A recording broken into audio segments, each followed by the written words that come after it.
Last thing was, what's the risk to teachers? Because if we know the kids they get it at half the rate, they spread it at half the rate, we think. Blanket statements again. As of January, that is what the CDC is saying, that's what the World Health Organization is saying.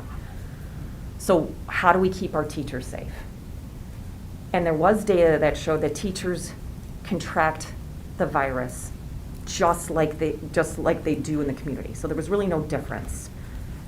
But when you go back to that same COVID dashboard that is the national COVID dashboard that was set up by Duke University, and you extend it all the way out to the end of the year, they found that teachers actually get it at higher rates than the community. So that to me was concerning. It wasn't like crazy high, but it was higher. And they have charts, I have all the data, I have 22 pages of data that I can show you guys. So if we're gonna go back and we wanna go back safely, I'm not sure, I feel less sure now than I did when we had this meeting last week. What I didn't know was that teachers are at greater risk than I realized. I didn't know that. I thought it was just the risk of the community. It was going to be what happens in school, and why would it be any different? Well, it is different. And the places that do the best and have the lowest transmission is when community transmission is low and there are proper safety protocols in place, which is distance, mask, hand washing, and partitions. Cohorts was another one that a lot of places said, gotta cohort these kids. Gotta keep them together. You can't have them mixing all over the place. And we don't have the ability to do that.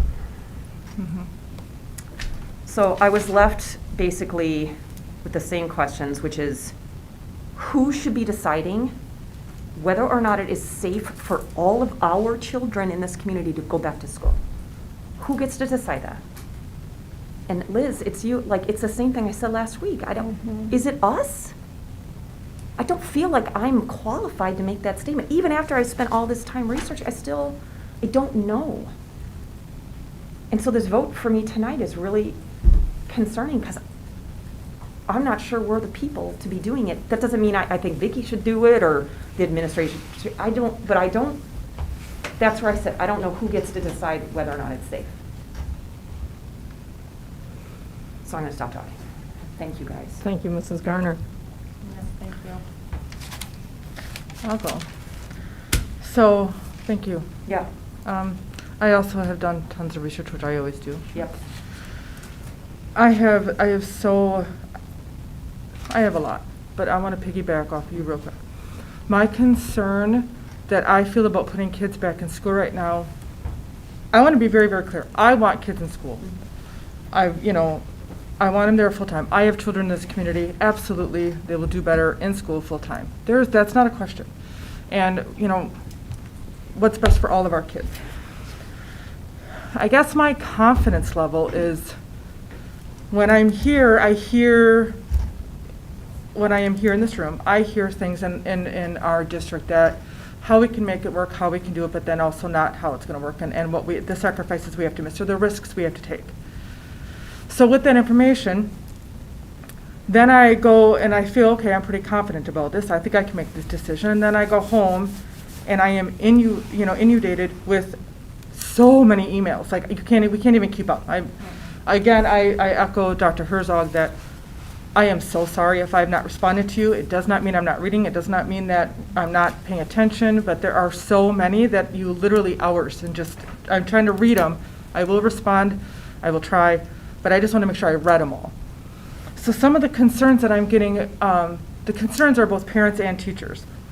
And a lot of the concerns I'm getting from teachers are that, of course, they want the kids in back, but they're not able to social distance. They're not able to do the cleaning between the classrooms. They're not able to, they can't do what we have set for them, or administration or execs has set for them in their safety guidelines. We'll have to rewrite, and it was a question, did we rewrite or have we looked at the safety guideline book? Because there's things in there that they can't do. So I don't want to give these teachers this guideline and they can't follow it. So that was a question, I've done a ton of research, but then I did research just now. So I know that there's schools that are open. There's smaller communities. Again, I want to say I looked at bigger communities. So I looked at Green Bay, and what they're doing now to get their kids back in school. You know, I want to work, and I've asked questions, and like you, I'm not getting answers, so I did my own research. Green Bay is waiting for the teachers to get vaccinated, which every single teacher that emailed us, almost all of them asked, just wait till we get vaccinated. We'll do it. We want to go back, but wait to be vaccinated. And then you've got Appleton. So I know Appleton Elementary went back full time. They limited their classrooms to 20. We haven't done that. They also hired more people. And they hired additional staff to help with those people. I called Appleton myself and talked to them to find out what exactly they did. And then North Fond du Lac, they also hired full-time subs so that they can get their kids back in thing. I don't see, and I've asked, are we doing any of those things?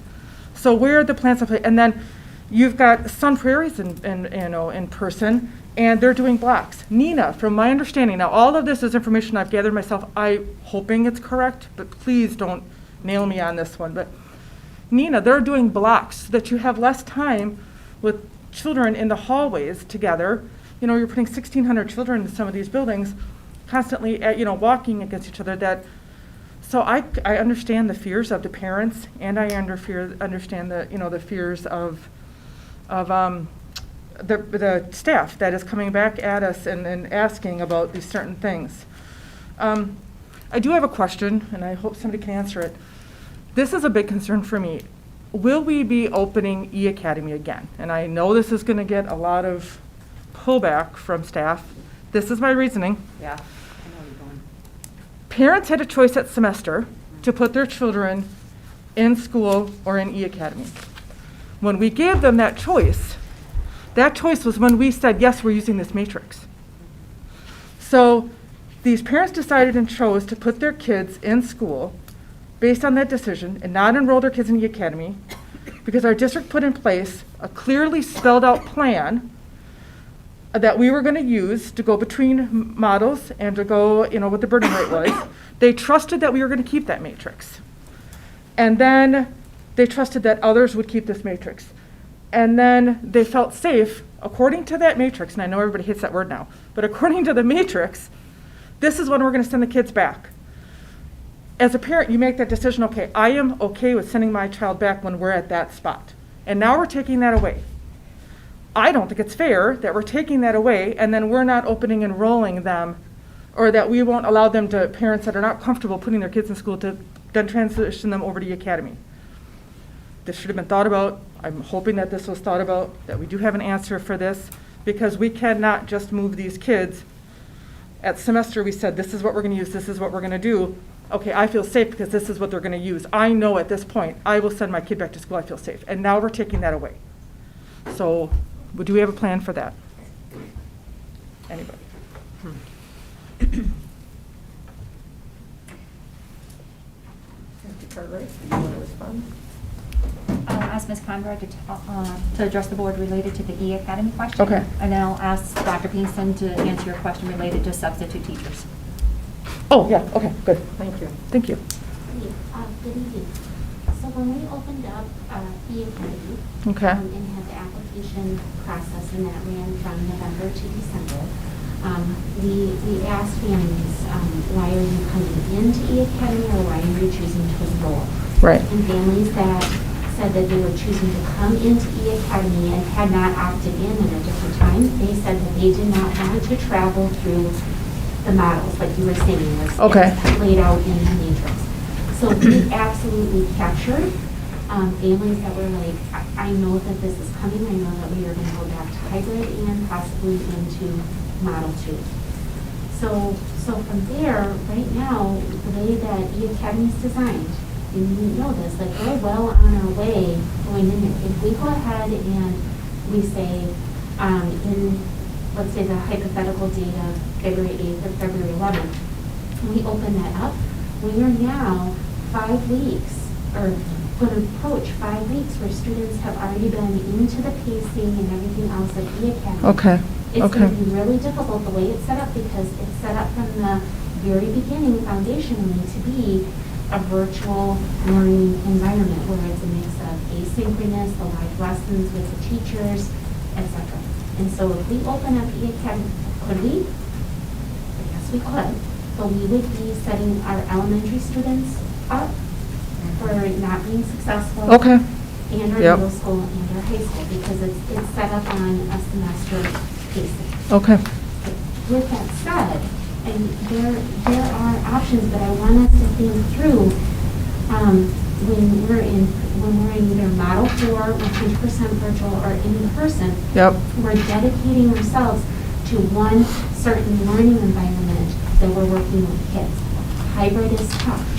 So if we go into Model 2 and we're saying, okay, we want to provide a virtual option, we can work with families that have individual considerations, like, yes, we need to get vaccinated or whatever their circumstances are. But what we need to decide is which learning model are we offering and are we going to universally be good at? Because Okay. another thing that's going on for us is that our teachers are being pulled in all these different directions. yep, And when our mission is teaching and learning, right? And it's learning with the kids. So how can we stabilize our actions and learning environments so that we really can get at the learning of the kids? What's going to be effective and best practice? So bottom line is I would not recommend opening up the academy. okay, And what we need is we need a direction saying this is where we're going to be so that we can instructionally plan what is that stable learning environment going to be so we can instructionally plan, work with our teachers to optimize Okay. learning. And we need to do that now because we have a good chunk of the semester to go okay, and we can do that. okay. So if we're not opening up E-Academy, and this was a question, I don't know if you guys got these, I got, Today. yeah, I got a couple of these, and this is real Mhm. for parents. So we as a district will work with these families that really do not, like, they were under the impression, obviously, they should have been, Yeah. that we will go back at this time. And I am okay putting my student in school when our burden rate is at this point. And now we might take that away. So we will work with these families if they're not comfortable with that in some way, shape, or form, though. We will individually work with the Okay. kids Okay. to figure out what's with them. Yeah, okay, But we're going to tell you that when we Yeah. start thinking about where we're going to be, where are we going to dedicate our resources and our teachers' efforts okay, to being able to do that? Right. We can provide like some options and some pieces until like families are comfortable or Right. we can get to a certain point. But at the end of the day, what is going to be effective and where do we need to be putting our efforts as educators Okay. as far as planning for students and Right. planning for student learning? It's tough. Yes, absolutely. So I guess that effort depends upon how many families. Does that, right? Okay.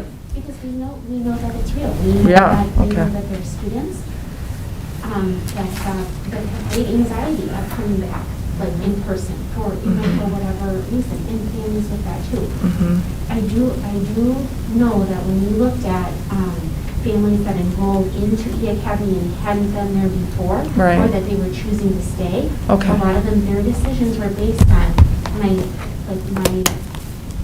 son, my daughter. Right. They need to be in this environment. Okay. Because it's not right. Okay, all right. Thank you. Thank you so much. Thank you. Julie. Appreciate it. Yeah. Thank you. That is helpful. That was very helpful. Thank you. And to provide you an update related to substitute teachers, contact tracers, and teacher aides, I'm asking for Mr. Nehans and Dr. Pinkston to come up and address the board. Okay. Thank you for doing that, Linda. Thank you, Mrs. Karen.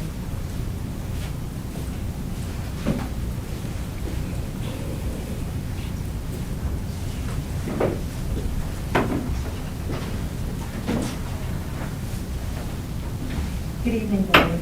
I have worked with Mr. Nehans on a plan to increase the number of substitute teachers in our district.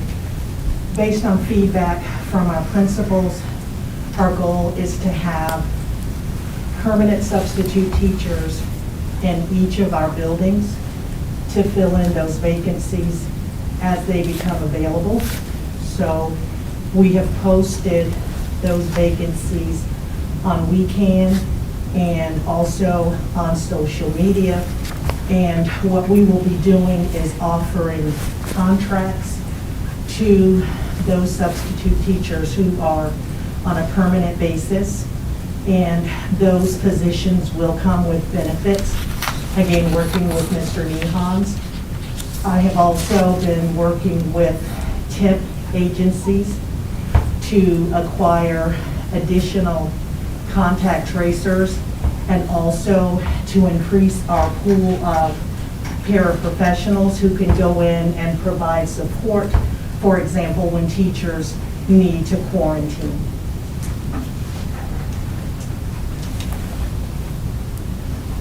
And so we are working on trying to hire additional subs, as just to highlight and summarize what Dr. Kingston just reported. For the remainder of the school year, that will be on salaried positions, but it will be temp contracts for the remainder of the year, but again, salaried positions. We're also working with outside organizations that provide temporary workers in order to fill to fill positions for contact tracers as well as for like teacher assistants, as well as if they potentially have some substitutes that we could look at as well. So again, we're just continuing to expand as we're thinking of things outside the box in order to try to make sure that we have positions that are available. That's one thing that we're just continuing to do. Go ahead. So where are we on that? How many do we have hired right now? I'm currently working with Teachers on Call, and they are in the process of putting together a proposal for the district so that we know exactly what we're looking at financially.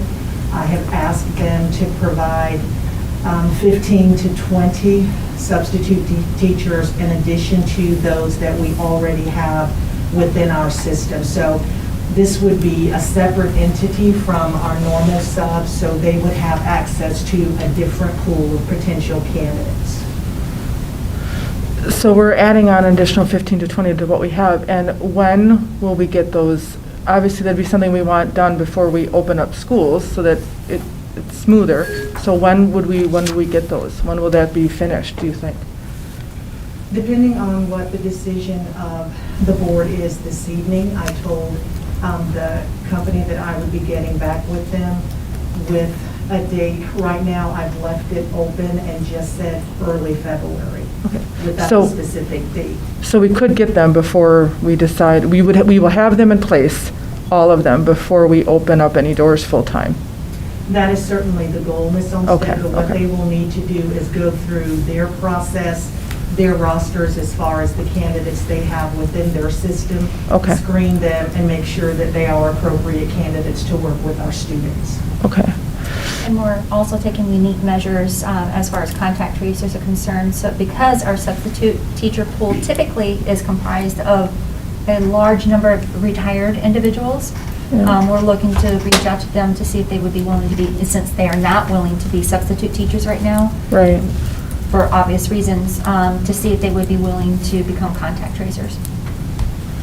Okay. I also have an update for you from Mr. Kamer.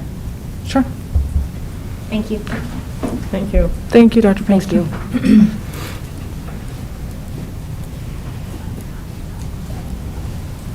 Only because we are very aware of the concern related to the vaccines. And so, Mr. Kamer, if you will just let them know where we are in the process with our 1A group, as well as the partnerships that we've been formulating in order to work on our 1B group. Yes, good evening, everybody. So on the vaccination front, we do have all of our 1A staff vaccinated, or at least they've had the opportunity to be vaccinated at this point.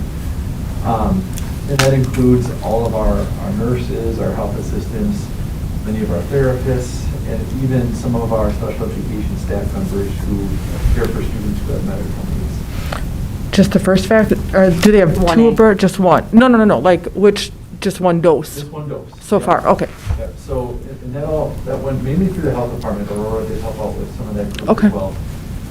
It sounds like the health department is going to have a scheduling mechanism finalized tomorrow that will help those staff members figure out when and where The to second go for their second dose. Okay. So I just learned that before the meeting.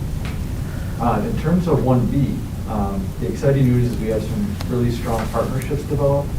with Hometown Pharmacy. I know Aurora is willing to help out, but also Helix, who does our flu vaccinations. I spoke with them today, and they're also interested in helping out. So not only is it a supply issue, but there's also an issue with having enough people to administer the vaccine, and then making sure we have enough equipment to go along with it. So, of course, if we do it on site, which we're hoping to do, we need refrigeration, making sure we have enough syringes, PPE, that sort of thing. So there really is a lot that goes into it. And we're grateful to have the partners that we do. Right now, we're kind of in a holding pattern until the DHS actually releases the 1B definition. Right now, there's a proposal, and educators are included in that 1B proposal, but it hasn't really been finalized yet. And that's kind of creating some issues for us, because in order for our partners to actually order the vaccine for our staff, they have to have that approval. So doing so beforehand would kind of putting the cart out in front of the horse, which they can't do. So as soon as we hear from the state that educators are in fact included in that 1B group, and we're permitted to move forward, we're going to do so as quickly as we possibly can. Now, the timeline is really going to be determined by the supply of the vaccine more than anything else. So from week to week, talking with our partners, they're never really sure how many doses they're going to receive. So we really like to do this in a few big chunks of staff to try to get it done as quickly and efficiently as possible. But we've also prepared ourselves to do it in more of a segmented fashion. If there are only a certain number of doses each week that we have available to staff, we do have a list of staff members who have responded that they'd be interested in receiving the vaccine. And the principals, nurses, and myself met to create a prioritized list of positions, and where people fall within those positions determines where they are on that list. So, like I said, the hope is that we can do all of our staff, or large chunks of staff, in 1 or 2 days, but we don't know if that's going to be a possibility yet.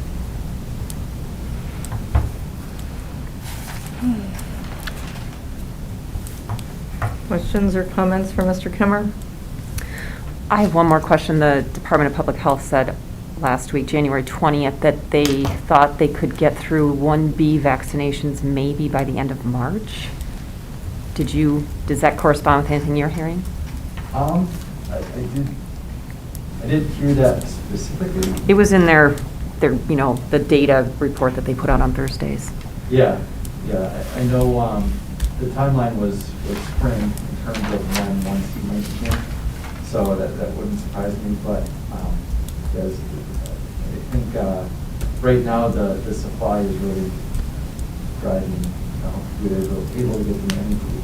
So that's the hard part, is we're kind of having to look and see. So for the board, and I know this, you can't answer this, but how do we decide? Because if this gets backed up, I don't know if it will, but if it does, and we don't even get started, let's say, until March, that it's just such a different picture than if, like, no, we're going to start next week, and we can't get an answer on when they'll begin and when they suspect they'll be finished up. I think best case scenario would be next week. But Right. again, there's too much uncertainty to say for sure. They haven't ordered anything yet.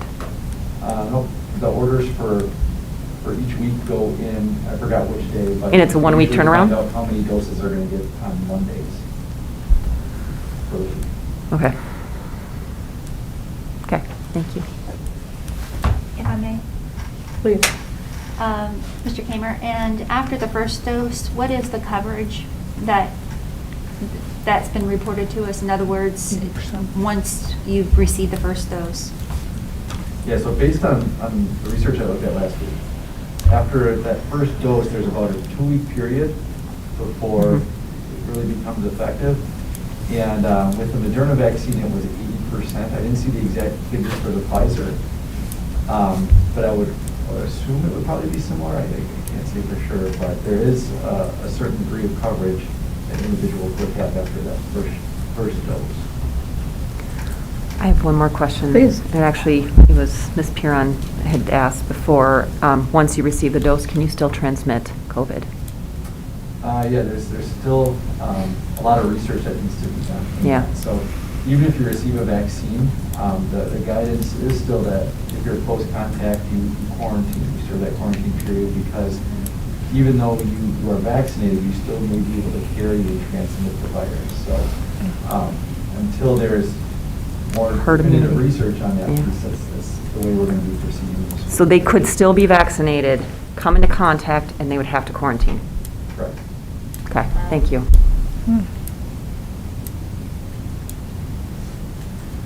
Other questions or comments? Thank you, Mr. Kemmer. Thank you.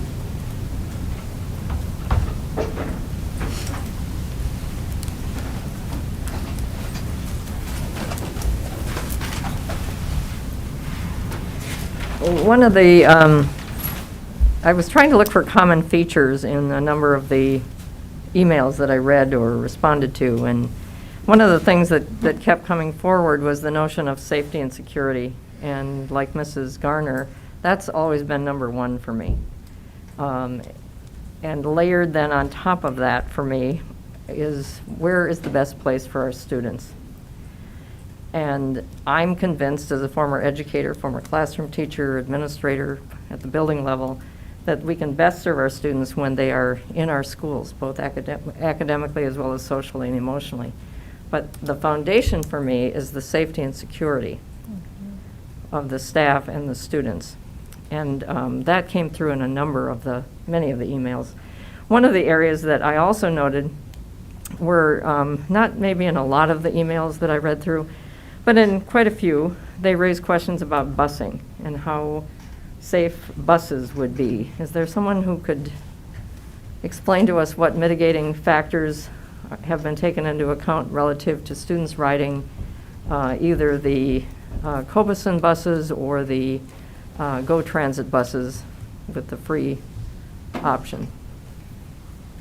Absolutely, Dr. Herzog. I'm going to ask Mr. Nehans as well as Mr. Kamer to talk about. Thank you. Mr. Nehans can address related to busing contract, those type of things. And Mr. Kamer can address what our safety plan is related to the busing. Good. Any areas that Mr. Nehans not able to pick up. Good. Good evening. As we transition into Model 2, the busing does become more of a concern and an issue as far as having to put more kids on the bus. We are going to be forced to put at least 2 kids in a seat. We have set that goal from the beginning of the school year, is no more than 48 kids on a school bus at a time to be safe. They still have the requirement to wear masks, and they'll still have assigned seats, and we'll be seating family, household members in the same seats together as much as possible. But there is going to be, obviously, a school bus's seat is only so large.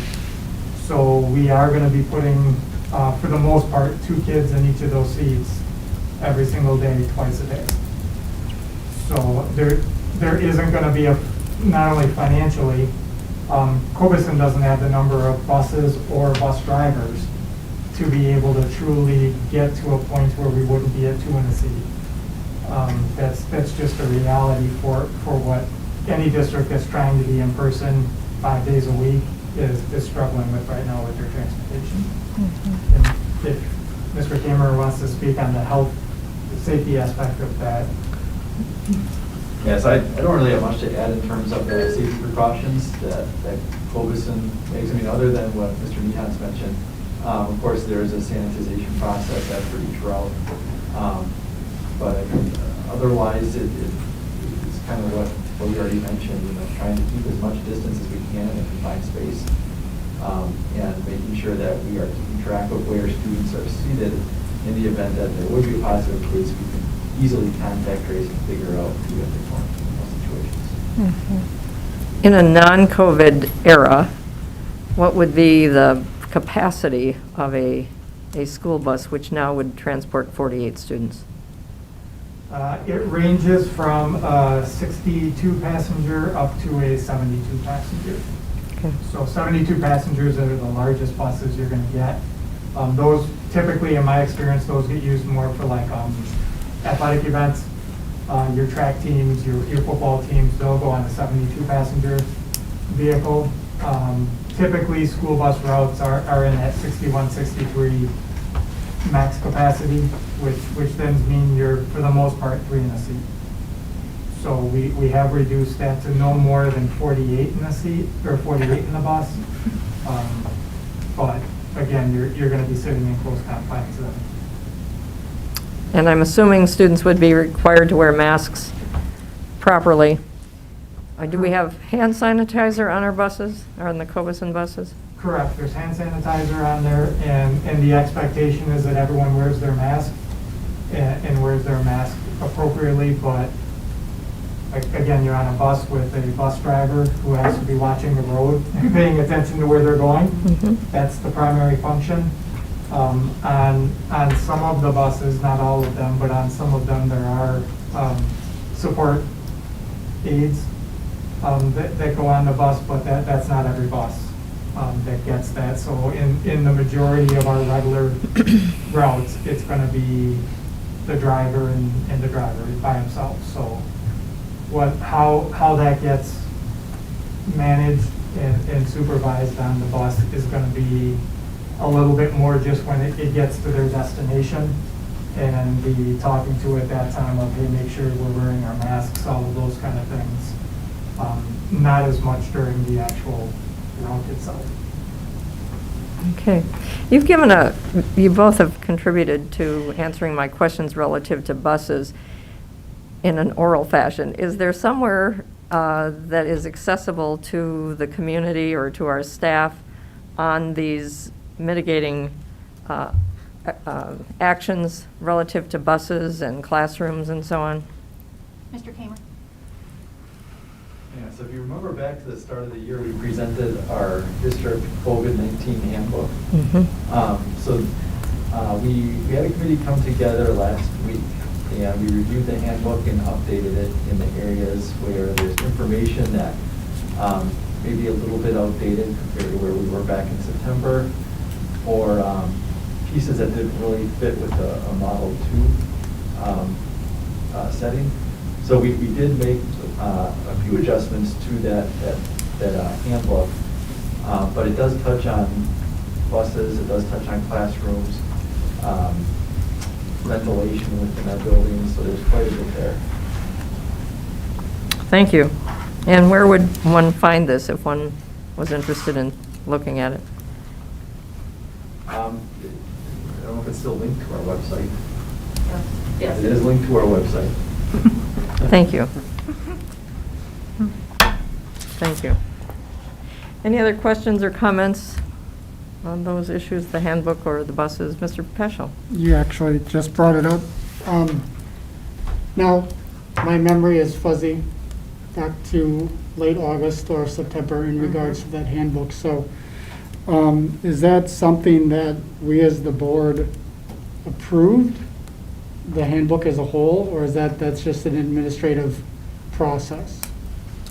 This was the process where we ensured that we had constituents from every group within the school district itself. So in other words, we put together within the sections, we put principals together. We also included staff members. So this would be you had teachers that were involved with this, paraprofessionals that were involved with this. We had custodians that were involved with this, so that we could hit it from a variety of different angles, and so that we were ensured that it was as thorough as possible.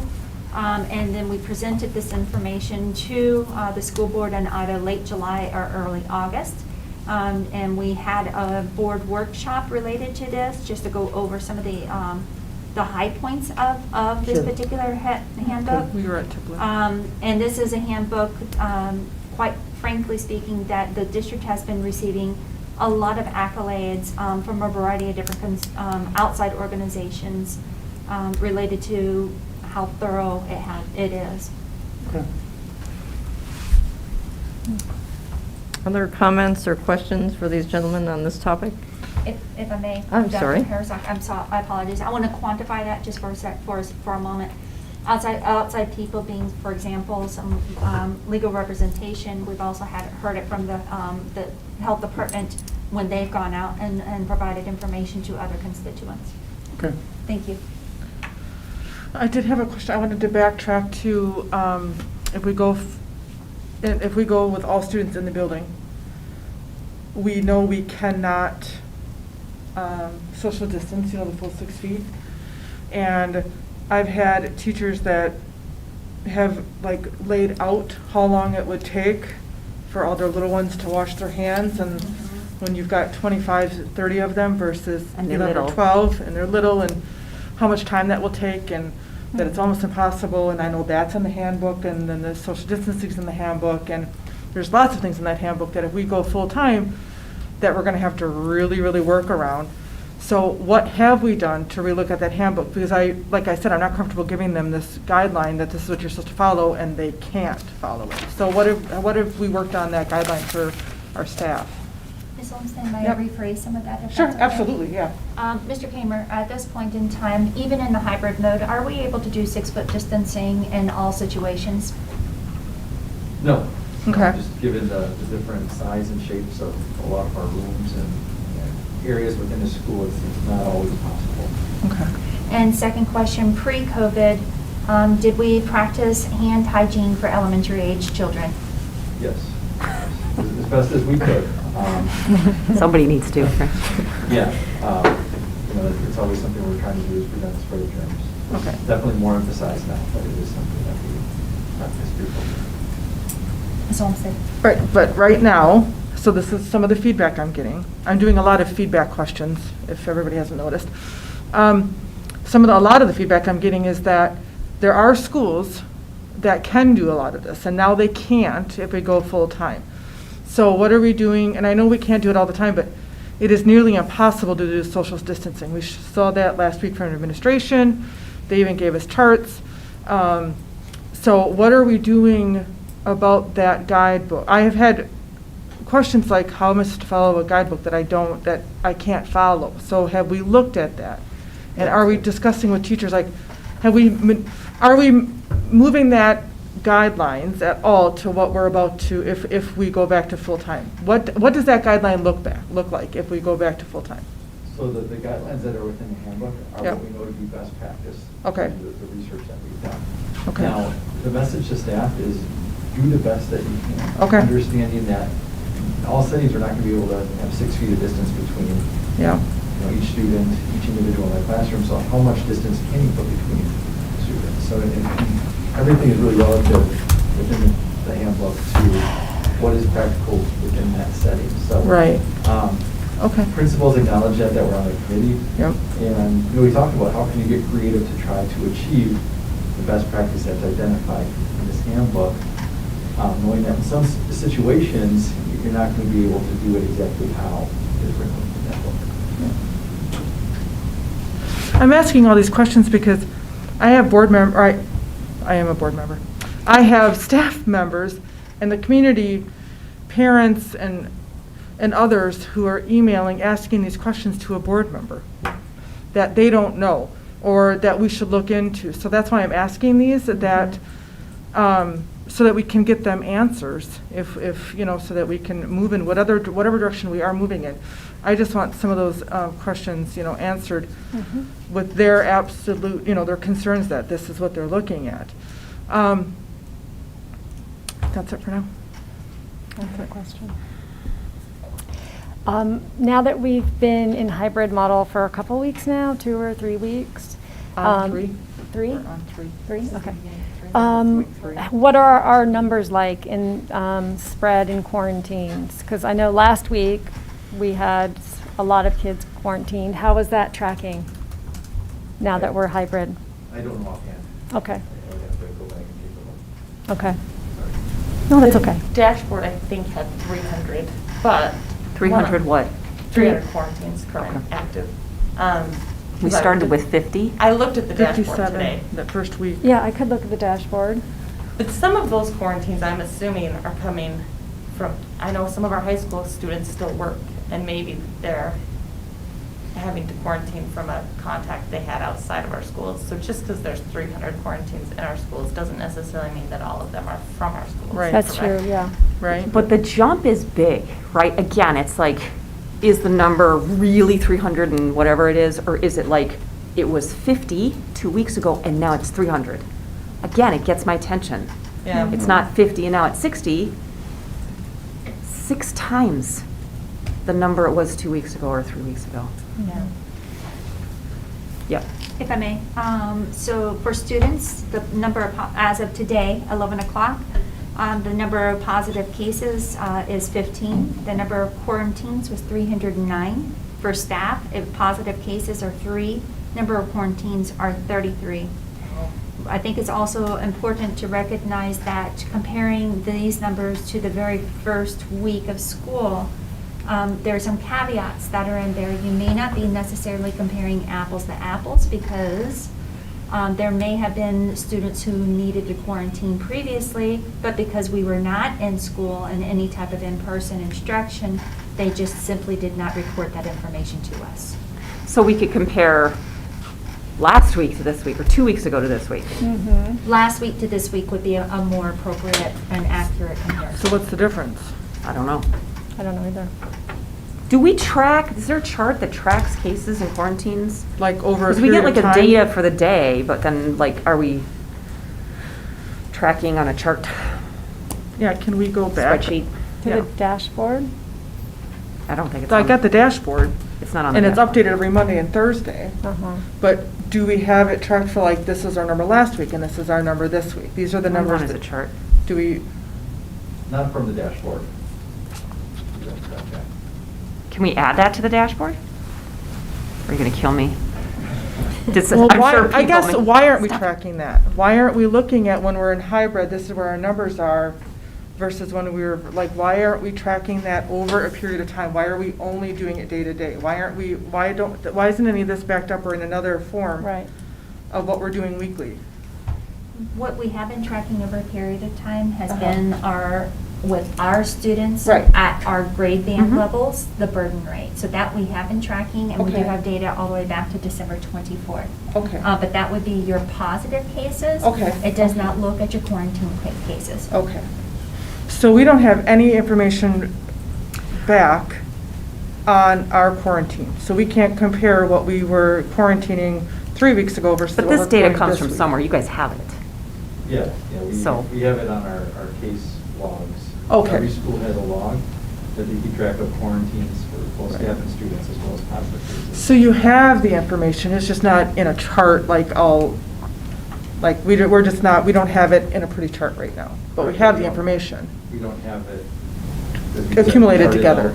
out, the graph and that it's all raw data. Okay. And what I'm being advised is last Thursday, Okay. there was 17 positive cases and 300 quarantines on the 18th, so that would have been Monday, week ago. Right. There were 13 positive cases and 240 quarantines. A week ago? A week ago. Okay. 240 quarantines, and you are now, So what was the jump from At like 50 to? 340. That was just west, 57 309. was just west. That was just Oh, last, okay, yeah. sorry. Last- Yeah, that first week. Got it. And now we're at 65. Is there somewhere that we are keeping track by school from week to week or twice a week or whenever the data come out from the county health department in terms of how many positive cases and how many quarantines we have going on? So again, we have all the raw data from each school's spreadsheet that they track it on, but we don't chart out each school or anything like that. Okay. I did look at I look at those data points on a regular basis. But I can't remember from one week to the next what, for Right. example, all the elementaries looked like on our dashboard Mhm. last week to this week. But I do know that there have been quite a few schools who have had 0 cases, 0 positive A lot. cases Yeah. over a period of time. But I don't, unless I go back week to week or report to report, I don't have a way of looking at the big picture Mhm. on a school, Right. school-wide basis, Yep. which I think would be helpful. Mhm. Yeah, for most of our elementaries, it is so random in terms of when cases come up within each particular school. Okay. You see more consistency at the high school, of course, you get a lot more kids in both of those schools. But yeah, otherwise, you know, a school could go 3-4 weeks without a case, and all of a sudden they have, you know, one or A two. bunch. So it's really difficult at the elementary level to have any sort of. Right, but it still gives us track where we have 0, 0, 0, 1, 2, 3, 0, 0, 4, 0, you know what I mean? Like, there's no big number. So that, having that over even 6 weeks really does help say, okay, you know, does that make, you know, instead of, but high school, they are all over because of, they're all mixing at work, at sports, at school, at home, they're all over. A lot, you know, the grade schools aren't so as much, I would say, obviously. I hope no grade school is working. So, I think it is really helpful to see that these schools had 0 cases for like 2 weeks, and then they have 3, and like over a 6-week period, that one school has had only 5 cases. I think that is important to look at too. Mhm. Okay. Mrs. Szilagyi, excuse me, and then Dr. Cartwright and Mrs. Carlin. I will just ask a follow-up question about that. So each school has a spreadsheet that has their caseload. If, this is how I understand it, but I want to make sure it's a clear yes or no. If a school sees their data going, I think we use the term sideways, right? Sees that like, okay, this keeps climbing every day now that we're in 5 days a week, that individual school would be able to return to hybrid or virtual. Is that correct? Yes. What would be what's the magic number that they decide to go back? Yeah, there's no magic number. You know, I always compare this to, and I know it's at a different level, but when we have gastrointestinal illness, every year it seems to crop up from time to time. And we look at if it's concentrated within a particular classroom. If that's the case, then you shut down the classroom. If it's spread out among multiple classrooms, that's when we would talk about, you know, what would be the best way to go forward, whether it be in the school, certain grade levels. So there isn't a specific threshold in terms of once we hit this number, that's when we're going to pull the plug. But any conversations that we have in that regard are had with the health department. Okay. So who I'm so sorry. I know. think Dr. Yep. Cartwright was next, and then Mrs. Carlin, sorry. I know we're all eager to Just get our Mike, questions these answered. pop in and I just talk. I'm so And I'm sorry. just trying to make sure I'm giving you the information that you're requesting here. Yes, to got it. figure Thank testing. you. Kelly. So starting on I'm going to start on the 14th. I'm not going to look at, I'm purposely not reporting the 11th because that was the very first day of hybrid. So we would not have people Right. may not have That wasn't the necessarily numbers. reported to us Yep, just okay. yet. Okay. So starting that week on the 14th, I'm just going to go with positive cases first for each report out, all the way up to current, and then I'll give you, for students, not staff, but students, and then I'll give you the quarantine numbers, okay? Okay, so this is students. So for the 14th, there were 20 that were students, COVID positive. On the 18th, there were 13. On the 21st, there were 17. Today, there were 15. So Okay. 20, 13, 17, 15. For quarantines, on the 14th, 218. On the 18th, 240. On the 21st, 300. And then today, 309. So we have less positives, but more quarantines. Right. So your quarantine is definitely, Yeah. a pattern Yeah. behavior. However, your positivity rate, there is no pattern. And I mean, these well, are it goes new like this. cases, right? These positivity rates are new cases. It would be. And it counts- doesn't double over, right? These are new cases that are reported. No, I think some of them would be counted twice. So Yeah, so the Right. current cases that are on there, they're on there as a current case for the duration of that quarantine period. So once the Right. quarantine period comes to an end, then it would be added to the cumulative total. Right. And the active case would come off. That's what I thought, okay. So it's possible on Thursday last week, whoever was identified as either being positive or quarantined would be included in today's count. So this is how many, so this is how many quarantined students we have in the district right now. Yes. And it could be the same student on here for, during their quarantine. Yes, just want to make sure. Okay. Mrs. Carlin, thank you for your patience. Oh, no worries. So I just want to echo what some of my fellow board members have already said, which is I do not understand how we ended up making this decision because we are not teachers. We do not work in schools. I am not a healthcare professional. We have no business making this decision. This is a decision that needs to be made by all of the parties involved. But here we are. So I just also wanted to address the fact that, there's all these comparisons to our neighboring schools. So of course, like my fellow board members, I did a lot of research this weekend too. And Amro has 1,000 students. Winneconne has 1,500. We have over 10,000. We are 10 times bigger than those school districts. I also wanted to point out that we have 22 buildings. Amro has 4 schools, Winneconne has 3 schools, and Neenah only has 11 schools with 3,000 students. So when you compare us to our surrounding districts, it's not apples to apples. It is not. And I don't think, I think, as Kelly was saying earlier, that compared to similar sized districts, we are very much doing what we need to be doing, and we are aligned with the proper next steps. So with that said, we have this before us tonight, and it's, the resolution, and I don't really even know what we're improving.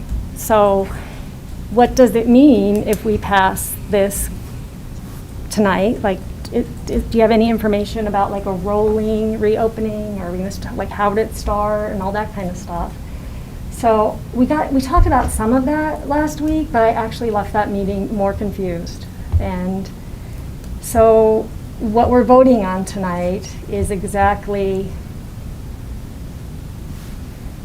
what does it mean behind the one sentence that we have of opening our schools. So what is before you tonight is a resolution that basically says moving beyond the matrix. What that means is that we put the matrix aside. Now, it does not mean that we're not continuing to use data because we do need to continue to use data. However, it's going to be on an individual school basis. And unfortunately, there is not a consistent way in which to utilize that data. So let me explain what I mean by that. It is very possible that, for example, over at School X, they end up having 10 students that are COVID positive. And it's very possible that, okay, we look at that, but it's contained into one classroom. Whereas at School Y, they may have 10 students that are COVID positive, but it's across multiple grade levels. You may have School Z that may have 10 positive cases, students, but 2 of them, there's 2 families involved. Maybe they're larger families. It may impact 6 students that attend the school, so therefore there's only 4 real cases because maybe those children never even came to the school. That's what I mean by it's going to be situational. We're still using the data. We're still looking at, okay, what is the impact? What is the actual impact at that school site? Is it impacting a classroom?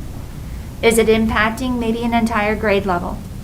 Is it impacting the entire school to where we need to do a temporary transition back into virtual until we get through the quarantining periods and then able to resume school? Or it may be that it's not student related, it may have gone through the staff. And so now we're no longer able to staff that school appropriately. It may be a classroom, it may be a grade level, it may be the entire school. We are not able to do that. And therefore, again, we would transition into a virtual environment until we're able to appropriately staff that school. So it may not be the full 14 days, it may be something totally different. It's situational, but again, you're still authorizing us to use the data to look at it from a situationally based and unique based situation that is occurring on this. But what is before you is that, so that's what it means by move beyond the matrix, is we're not looking for district-wide decisions at this point in time. We're going to be looking at this school by school, situation by situation, with the intent of allowing elementary school grades, so this would be, and 4K. So 4K through 5th grade, resuming school on February the 8th. Now, if we're getting to February the 8th and we're saying that, okay, no, this classroom at this particular school is not able to do it, then we will keep them in that virtual mode temporarily. And then for secondary school, grades 6 through 12, the recommendation is to resume on Thursday, February the 11th. And that was with the recommendation where our secondary principals were asking if we could please start on the Thursday rather than a Monday. So it would be, it starts first with elementary and 4K, and then transitions for secondary students later that week. And I think that's the problem I'm having with all of this, and it's the problem that we are all having because there's no guidebook for COVID. But when we talk about what happens if we approve this, it's all situational, and it depends on this, and it depends on that. So even if we approve this tonight, you know, we may or may not go back to school because we're still going to be using the data. So I think that's what I hesitate on is, are we going to get everybody's hopes up again that we're going to open and then not be able to because, and then my other consideration is we are so close to the finish line. Should we wait for those vaccines? I mean, we are so close to being over this, and if we jump out of the gate too fast. If I may, Ms. Please, Carlin, please. A couple things. So one is, again, the decision is for large movement, and what I was describing is small movement. Okay. Before the board is the large movement. In other words, all elementary schools and 4K sites resuming on February the 8th, the Monday, and then district-wide for secondary schools. So that would be your middle schools and your high schools in order to resume. But again, it still gives the flexibility where we need flexibility because we will have unique situations that occur throughout the year. It's happening now, even in hybrid. Yeah. It's occurring today. In other words, the considerations and the monitoring of that data. As we are in hybrid right now, the board has already authorized to have that flexibility to be able to be responsive based on the unique situations and the data for that unique situation.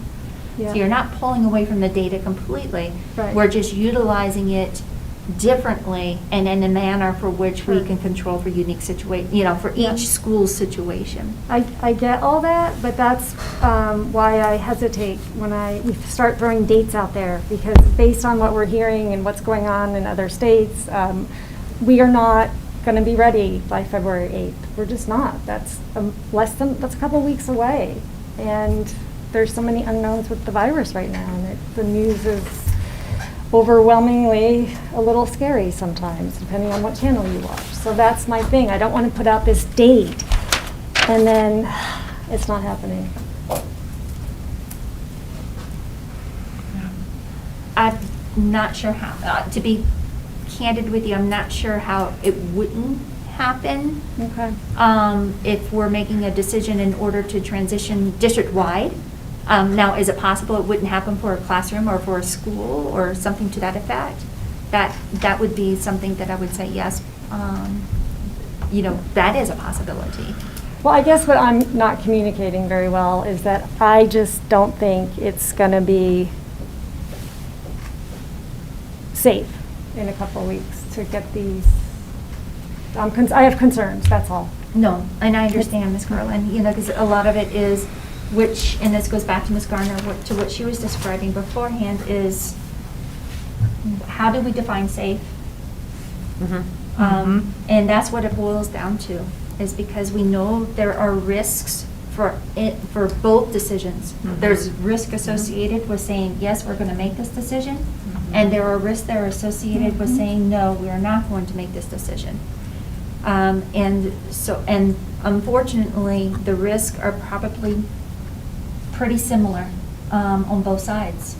Because what ends up happening is you do have to take into consideration children's mental health, their well-being, their academic progress. But academic progress, I just want to also make sure people understand that there's research that's out there that says that, you can have one, for example, I'm just giving you an example.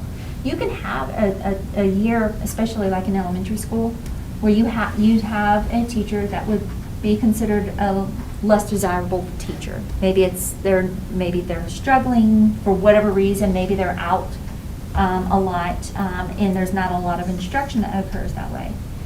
Research shows that if that student progresses to a strong teacher the following year, they're able to make up the difference. Most situations, most of the time.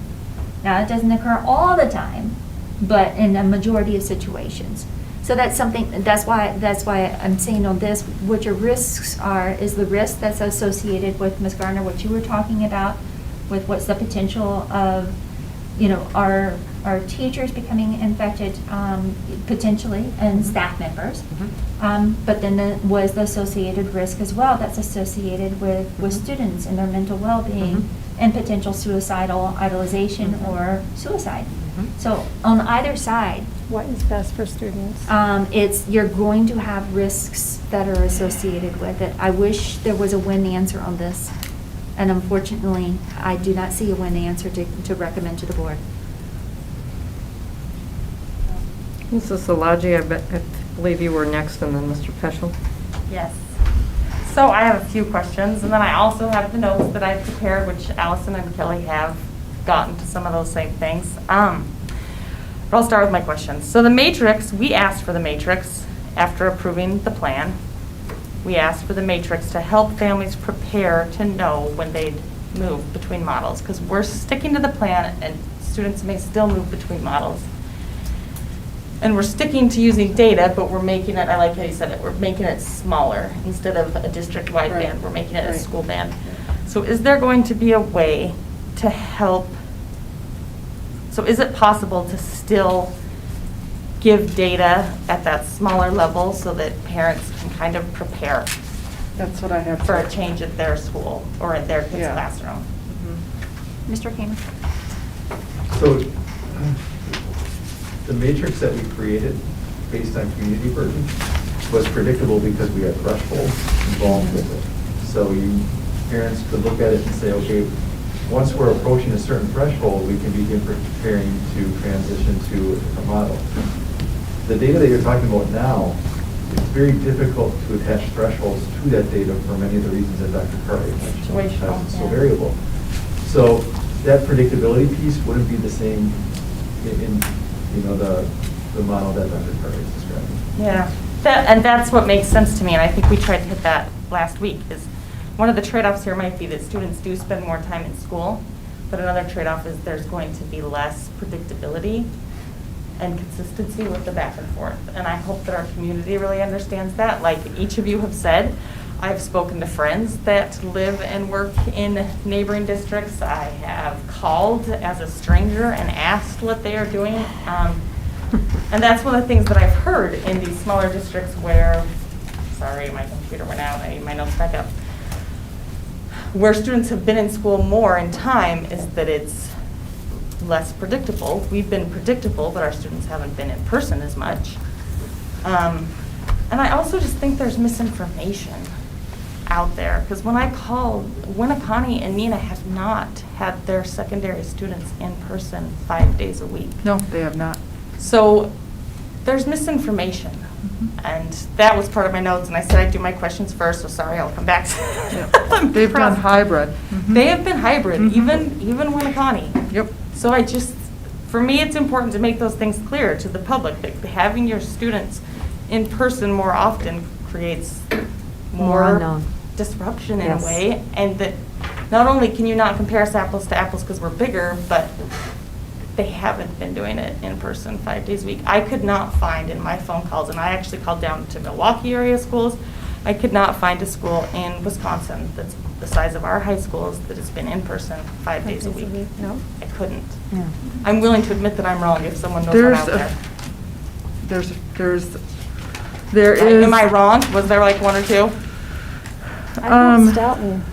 Some have done it maybe for a week or two, but then Yeah, they I'm looking, did they're right all. back. They switched. Elmbrook, but they're not our size.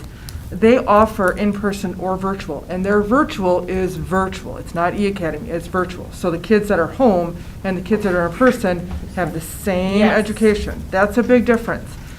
And I spoke to a teacher who's doing that, and it's hard. Yeah, And the kids yes. aren't getting the same Yeah. kind of instruction that they got pre-COVID. Yes. I think Laura's that's has been doing important. that all year. And the cohorts sorry? are hard, because you're going to algebra for 3 hours in a day and getting a week's worth of algebra in one day. So even though districts are doing different things, like offering blocks. virtual in person Yeah. or cohorts, it's not Mhm. it's not easy anywhere. It's true. Yeah, the top 22 schools, there's Elmbrook offer. This is what, like same with you. I don't have all of it. This is what I No, no. could get, so this Sure. isn't set in stone, but this is what I've done research on. But they're, yeah. Yeah, thank you. So like I said, I'm willing to. And admit that I'm lacrosse wrong. is 5 days, but their hybrid is older. The 6 through 12 is hybrid. Yep. Yes, I was not Lacrosse speaking is- elementary. I was speaking Just high school, specific to yeah. secondary. If I may, only Yep. because I know that you may be questioned related to this. Kimberly is doing 5 days, and they have- Kimberly's not on my list because Yeah. they're not in the top 22 schools. No, no. Oh, she was talking about I'm just Kimberly. talking about. I'm what- sorry. Yeah, Oh, yeah. Like-sized high schools. And there are about Yes. 1,600 students at Kimberly, Okay. approximately. Are they Okay. doing cohorts, or do we know? I don't know. Because that's, the schools I talked to that were doing more in person were doing cohorts, and that's hard on kids to do. Yeah, they're doing, they call them blocks, yeah. Well, blocks is Like- different than cohorts, though. Right, because so Well, yes. some high school, yeah, so like Yeah. some Prairie is doing 80-minute for core classes, 30-minute for lunches and recesses, 30 flex time. They have tech breaks. Their core classes are staggered throughout the day, and they have 5 minutes in passing time. And the children are only allowed to use the restrooms during During class the time, passing time. not Yeah. passing time. Oh, And then some high schools do 90-minute blocks. So like block 1 is 8 to 9:25, and then 9:30 to 10:55. Then you have a 30-minute break with like 4 different groups, and then you have another block, which is the opposite, and then a 4th block. So they have like 4 blocks with the lunches in between them all too. But I haven't found none that have just, and I only did the like-size schools. I did the top 22 by population. district, Because that's, yeah. you know, the top and the bottom of us. And none of them are in full-time, going from class to class to Yep. class to class. None of them are. Right. yeah. Well, And So- Kimberly's, I'm sorry, Go ahead. Kimberly's high school, if you've ever seen it, it's gigantic. So they Yeah, have a so is lot of Nina's. space to be able to distance properly, a lot more space than we do Mm-hmm. in either of our high schools. So the comparisons are just endless Yeah. and often meaningless, right? Yes. Because- So I have to and- admit, and I just did not do have- Nina because I only did Well, the yeah. top, I'm sorry. I Because did they only not have do one Nina. high I school, it's our apologize. size, same with Kimberly. Yeah. Their high schools are our size, but their district's not. Right, yeah, Um, so I should have looked in that. I'm sorry, I should have. No, that's what I looked No, into. I looked into no. high schools our size. I think Okay. we all covered a lot of research on this. Yeah, okay. One thing I did want to say is one thing about the matrix, and when we adopted it back in August, I had concerns that it would be too restrictive. And I feel like now that we've seen how it works out, I do feel like it is too constrictive, and I'll give an example why. As I've said, this will be like the 3rd meeting I've said this in, it relies on the community burden for grade bands being 1% or lower for 3 weeks. And even if we get our teachers vaccinated, I still don't think that because I followed the data, and I don't think there will be 3 consistent weeks where the student grade bands are below 1%. And we're saying we'd love to get our teachers vaccinated first. But that's one problem I see with the matrix, is that even if we were to say, okay, we want to keep the matrix and get our teachers vaccinated first, after the teachers are vaccinated, the matrix would still prevent us from returning students 5 days a week. So I guess I really only had actually one question, because my next 2 things are both comments. Just to remind us that we saw those principals, and we said, when we said we didn't want to pick a date, and I said that creates more anxiety, That's true. They did say they that. were very much, Mhm. They In need agreement with they that. need to know, they use the word landing, they're runway, landing Yes. strip runway, same thing. Anyways, they asked for a runway. They Yeah. asked us to tell them what that would be, that it's not fair to say like, good luck. Yeah, it's not fair for us to say, okay, we're gonna I get forego the that. Yeah, I matrix, get but we're that, not gonna yeah. have a date attached Yep. to. Yeah. So if we're gonna do it, we better tell them, Which is what our resolution says. It says to stop with the matrix and it has a date. I'm just gonna look at my notes because there is something that I did want to say while I still have the mic. So like everyone said, we've heard from staff and community members. We've also heard from students. We've got emails from students. And in all those subgroups, there is no consensus. And I do believe that as an elected official, part of my duty is to listen to constituents and to build consensus when there isn't any, which that's really hard right now. And so what I go to is, and this is kind of what Allison got at, is my real number one job. If I'm not able to do that, and I don't feel like I can, my number one job is to put students first. And our students are hurting. I really believe they are. Our teachers are too. I want to make it clear that what we are asking our teachers to do is not comparable to the grocery store or to the doctor's Right. office. We are asking our teachers to spend 7 hours of their day in less than 100 square feet with, in a room half this size, maybe some of them are even probably a third this size, Yeah. quarter this size, with 30 people. What we are asking our teachers to do is bigger than what's out in the community. When I go to the grocery store, I'm never going to be that close to that many people for that long. When I've gone to the doctor's office or the dentist office, I'm never Sit in that my close car. to that many people yeah. in that small of a space for that long of a time. So what we're asking our teachers to do is huge. And in one of the emails that we got, it was someone who wanted us to stick to the matrix, and her arguments were really good. I found myself agreeing with everything she said as she was saying, this is why you should stick with the matrix. And then at the end, she said, don't ask your teachers to do something you wouldn't do yourself.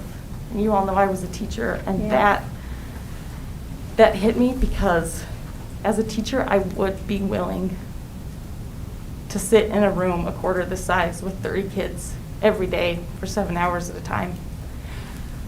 I would. So I'm agreeing with her, and I'm agreeing with her when she hits her biggest point. I would do that. Our teachers move the world for our students, and that's what we're asking them to do, and they will do it, because that's what educators do. My heart's like racing just thinking that. I love teachers. It makes me, and what I told her is it makes me want to sub. Like, we have a sub shortage, and I qualified, and I can't. And that pains me so much. Like, I want to be in the trenches with our teachers, subbing in our district every day for 7 hours with all those kids. I don't know. I didn't really follow my notes because I always speak better from my heart, but then it's more jumbled than this was, so I'm sorry. Hear you. But I wanted to share those things, and I'll forget whatever I might have missed. Thank you. You can always speak again. Yeah, you're allowed to speak more than once. Yeah. I think Mr. Peschel's been patiently waiting over there. Sure. So I want to start with students and staff, because that's kind of what's driving my path and direction of where I'm going. Is I want the best environment possible for the success of our students and our staff. So, and I say staff broadly because it's not just teachers, it's not just paraprofessionals, it's custodians, nurses, health assistants, secretaries, principals, everyone that makes up the staff of the schools.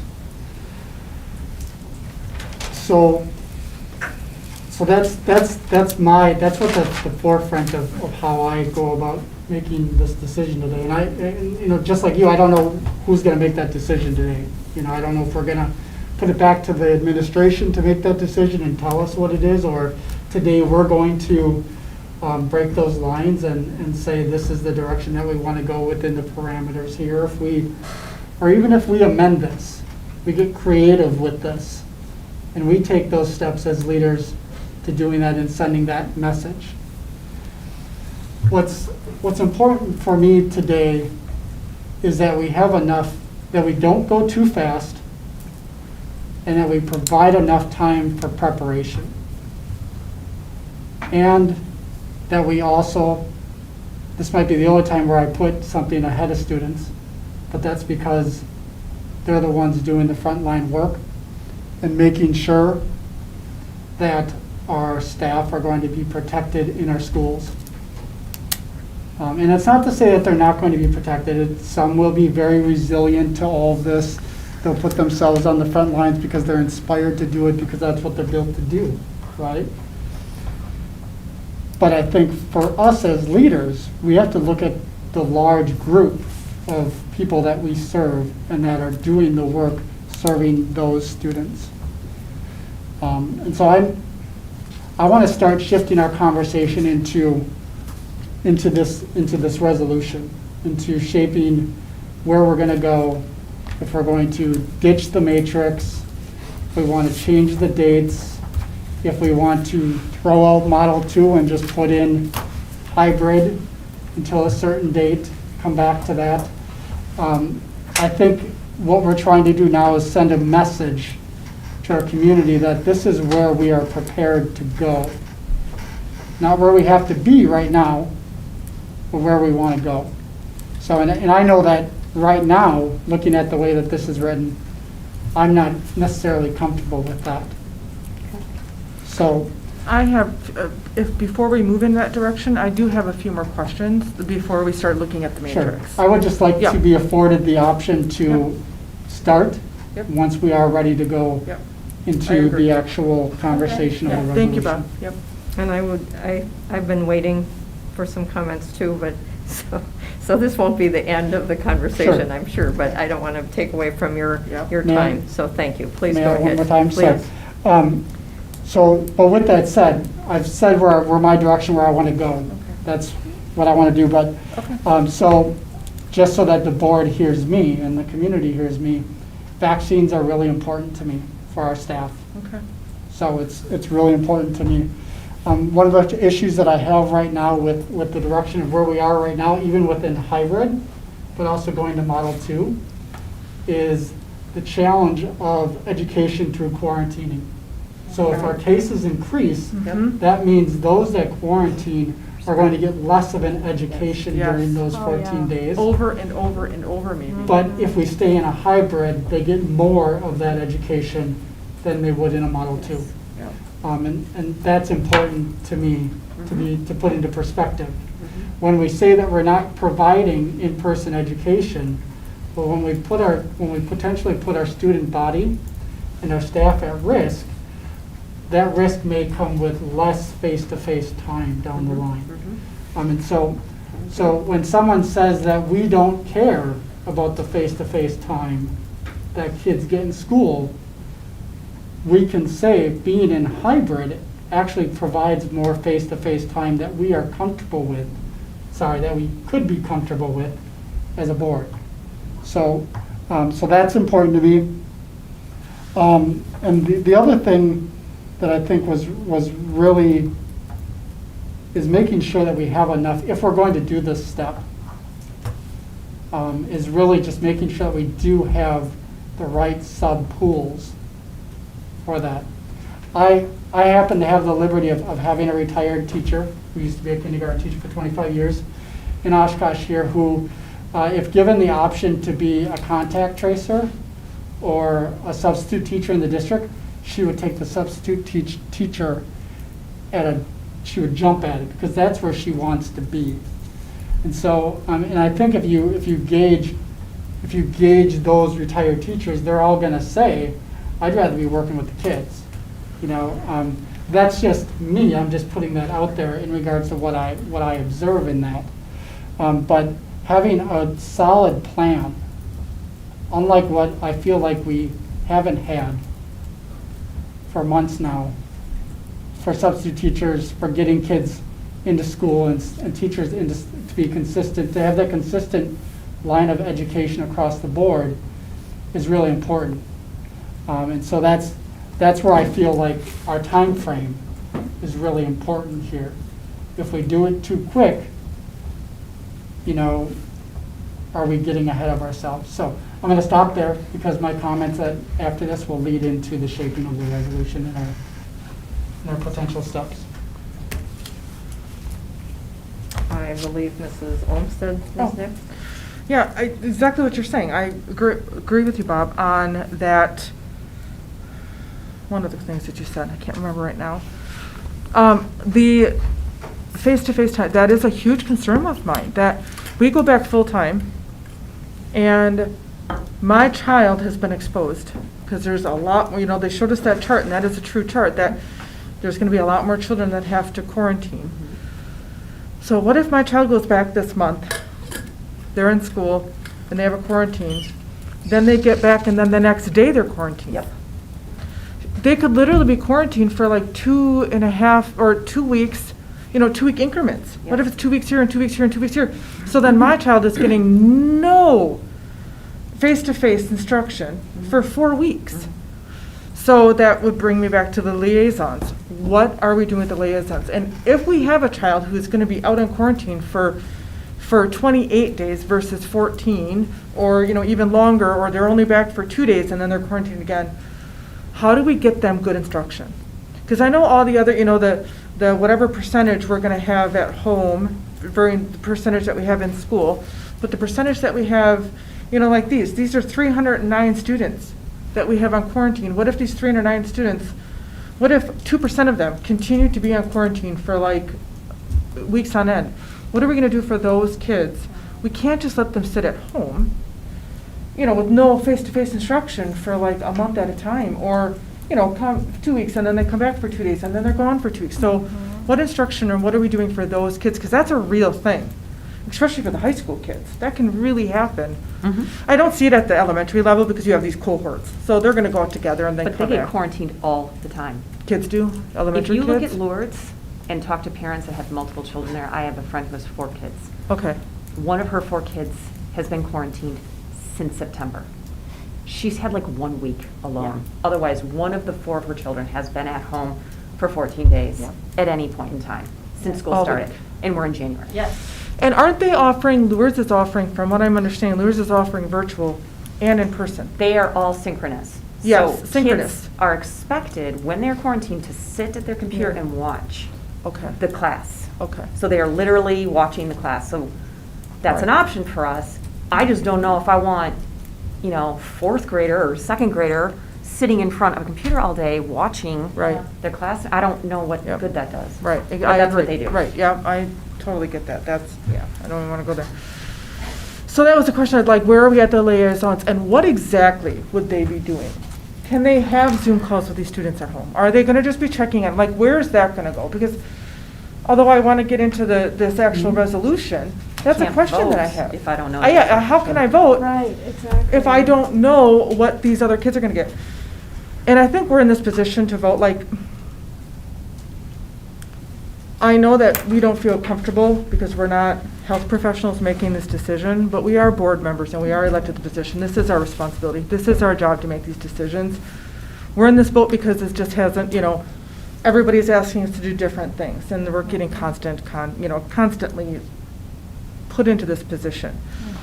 So, and then also the contact tracers. I understand that the contact tracers, Mr. Kramer, having too many is not good. Having just the right ones is good. And then do they have the training, and is all that going to go together? And what have we done about, because I had said, last week, about where are we with contact tracers? Do we have enough? So my main concern is before we open, do we have enough tracers? Do we have enough liaisons? Do we have enough subs? And what about our safety guidelines? Because I feel that when we make this decision and we're moving these kids to each school,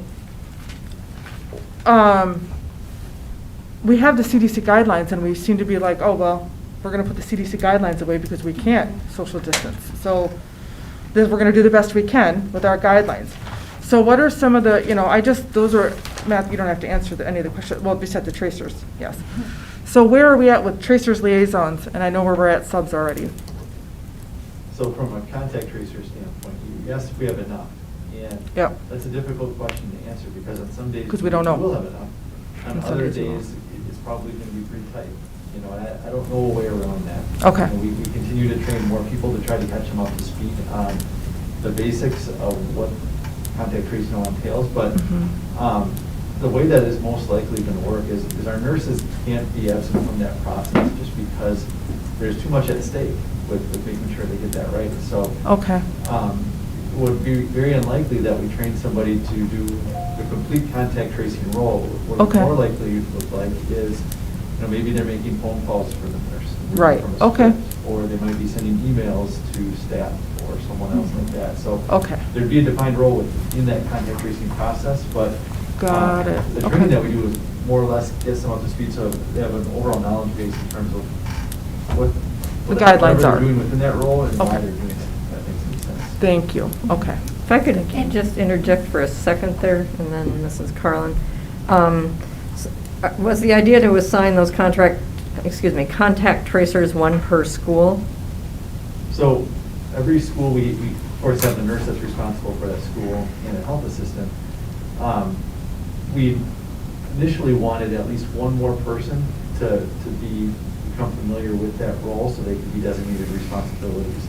I recently put it back out to principals and asked that anybody else who they wanted to go through that training, I'd be willing to do that. So I do have another one scheduled for this week.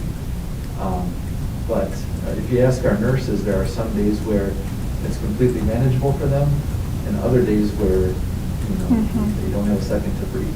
Okay. Okay, so using one of our elementary schools as an example, an elementary school, let's say, has 0 positive cases right now, and let's say they have 6 quarantines, but they're the same 6 quarantines that they had last week.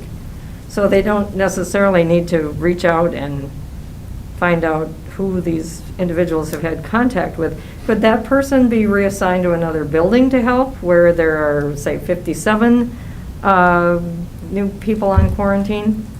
So that the person, do you mean the nurse, the health assistant? or I'm the talking about the contact tracer, person sorry. designated contact tracing? So the people that have been designated for each school have another role within that building. Okay. So maybe it's a paraprofessional or a secretary, so it's not an excess staff member, it's just Got somebody it. who's been Thank you. putting their normal role on hold for a little while to help out. Okay, I apologize, Mrs. No, that's good. Thompson, I just wanted to clarify there, and Mrs. Carlin, I know wants to jump in, as does I Dr. think Cartwright. Vicki has something more relevant to what your question. Okay. Related to Ms. Olmsted, your question Yep. for contact tracers, also just for common knowledge, did have a conversation with Doug from the health department Okay. last Thursday, Okay, yeah. specifically related to contact tracers, and advised him that we knew that if we were moving towards this direction, that we absolutely would have a need for additional support related to contact tracers. Okay. And so he is looking into some things, and I know he'll be reaching back out to us. We have not heard today, trying to give it time in order for him to research some of those items. I did advise that we would be willing to partner with the health department. In other words, so if there's someone that's employed, they're employed, with both organizations, in order to fulfill what the potential need will be. And I know Ms. Olmsted, you also had questions related to what live instruction would be. If you may, Ms. Conrad and Dr. Brown, if y'all will come up and provide that information, please. Thank you, gentlemen. Welcome, ladies. Well, while they're Keeping your waiting. coworkers safe. I love it. I just had one piggyback off of Kelly really quick before they Okay, join. sure. And Kelly, you are absolutely right, and I agree with you. We are elected by the community, and the community members elected us to do this job when it gets tricky and everything. And I just, on this piece of paper, what is best for students? I fall back on that mantra all the time. What is best for students? Like, we know that there's a large percentage of the community that wants our kids back in school, but we are all guided by what is best for students. Absolutely. So I just, thank you for pointing that out. Thank you, Mrs. Carlin. At the beginning of the meeting, we had talked about instruction, and instruction of so many different models. And that to be effective, we need consistency and we need directions of what universally are we going to offer. So if we are in Model 2 and a student is in quarantine, whether it is elementary or secondary, we would be doing live broadcasting or live streaming, right? Not necessarily like live lessons or instruction where the teacher's interacting with you. We would have, so the child or the student, the high school student would be able to log in and see where the class is, listen along, follow along. But the caveat with that is that a lot of our courses, and the part about being in person is that it's active, engaging, and hands-on. So culinary arts, it's going to be hard. You're not going to be able to live stream or turn on the camera while everybody's in the culinary arts lab. Or we keep using power mechanics, but like or technology and engineering, and they're in the shop, right? Right. You're not going to turn on the camera and be engaging in like a live stream with that. But Okay. wherever it's possible, we can do that. And keep in mind, for secondary schools, all of the content is inside of Canvas.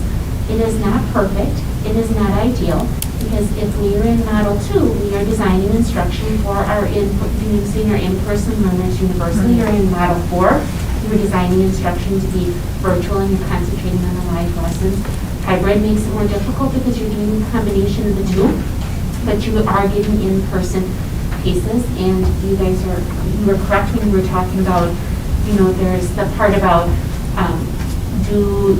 how much in live in-person instruction are you doing this with hybrid, right? So it's going to be half of that. So once again, trade-offs, pros and cons. But for secondary, following along in Canvas with all the content, and we would be able to live broadcast or live stream.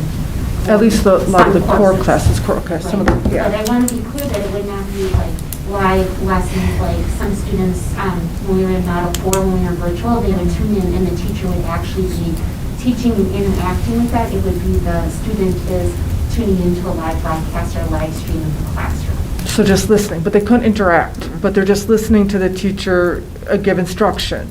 Right. Okay. So, before, if you saw any of our teachers engaging with the kids, they are Yep. there, little boys and girls, and Yeah. really interacting and helping engage with them. This time they're engaging with the kids who are in front of them, and the camera is just on their teaching, so it looks very different. I do want to say a caveat for 4K. We're not going to be live streaming the 4K class. Thank you. We would be, again, Ms. Kendall had figured out some ways that she could help engage Right, the okay. kids at home with different supplies that they would be working on. Okay, But okay. also keep in mind that our teachers, that any time that a child is like out ill or like think pre-pandemic, right? Yep, We yep. work with students to get caught up. And Yeah. and once again, when we miss in-person school, we're going to be missing instruction. And so Right, okay. it's not ideal.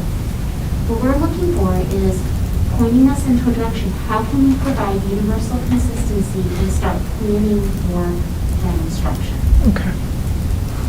That is great. I didn't know that. So that's the first I heard that.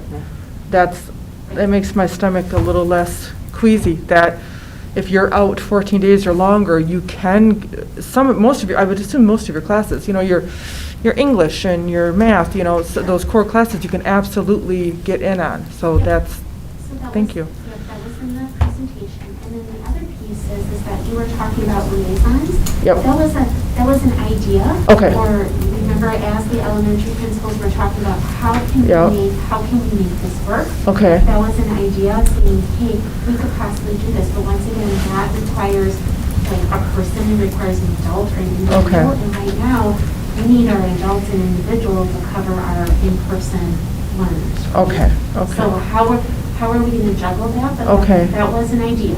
Okay. I just worry about kids we've got kids behind now, and the teachers have some time and they're working on that. But if we're back 5 days a week, and then you've got these kids that are in quarantine, who's going to be contacted? I mean, we're putting a lot on our teachers' plates, and then who's going to be talking to this child? And our counselors are overwhelmed. I've talked to my students' counselors, my children's counselors quite a few times, just seeing where they're at. So I just want to make sure that I liked the idea of the liaisons, and I just want to know where we were at with that, I guess. You're still looking at it? I think most of the schools would have a difficult time finding a person who could be a liaison at the elementary level. Okay. Some of the schools would be able to work it out. It all depends on the FTE at that school. And so that's where it ranges. So, there's a couple principals who figured out, yep, I could take this person, I could do this. But not all principals can do Not that? everybody can do that. But there are a couple that did. Yeah. So then I worry about equity, with that. Like if some schools can figure it out, some can't.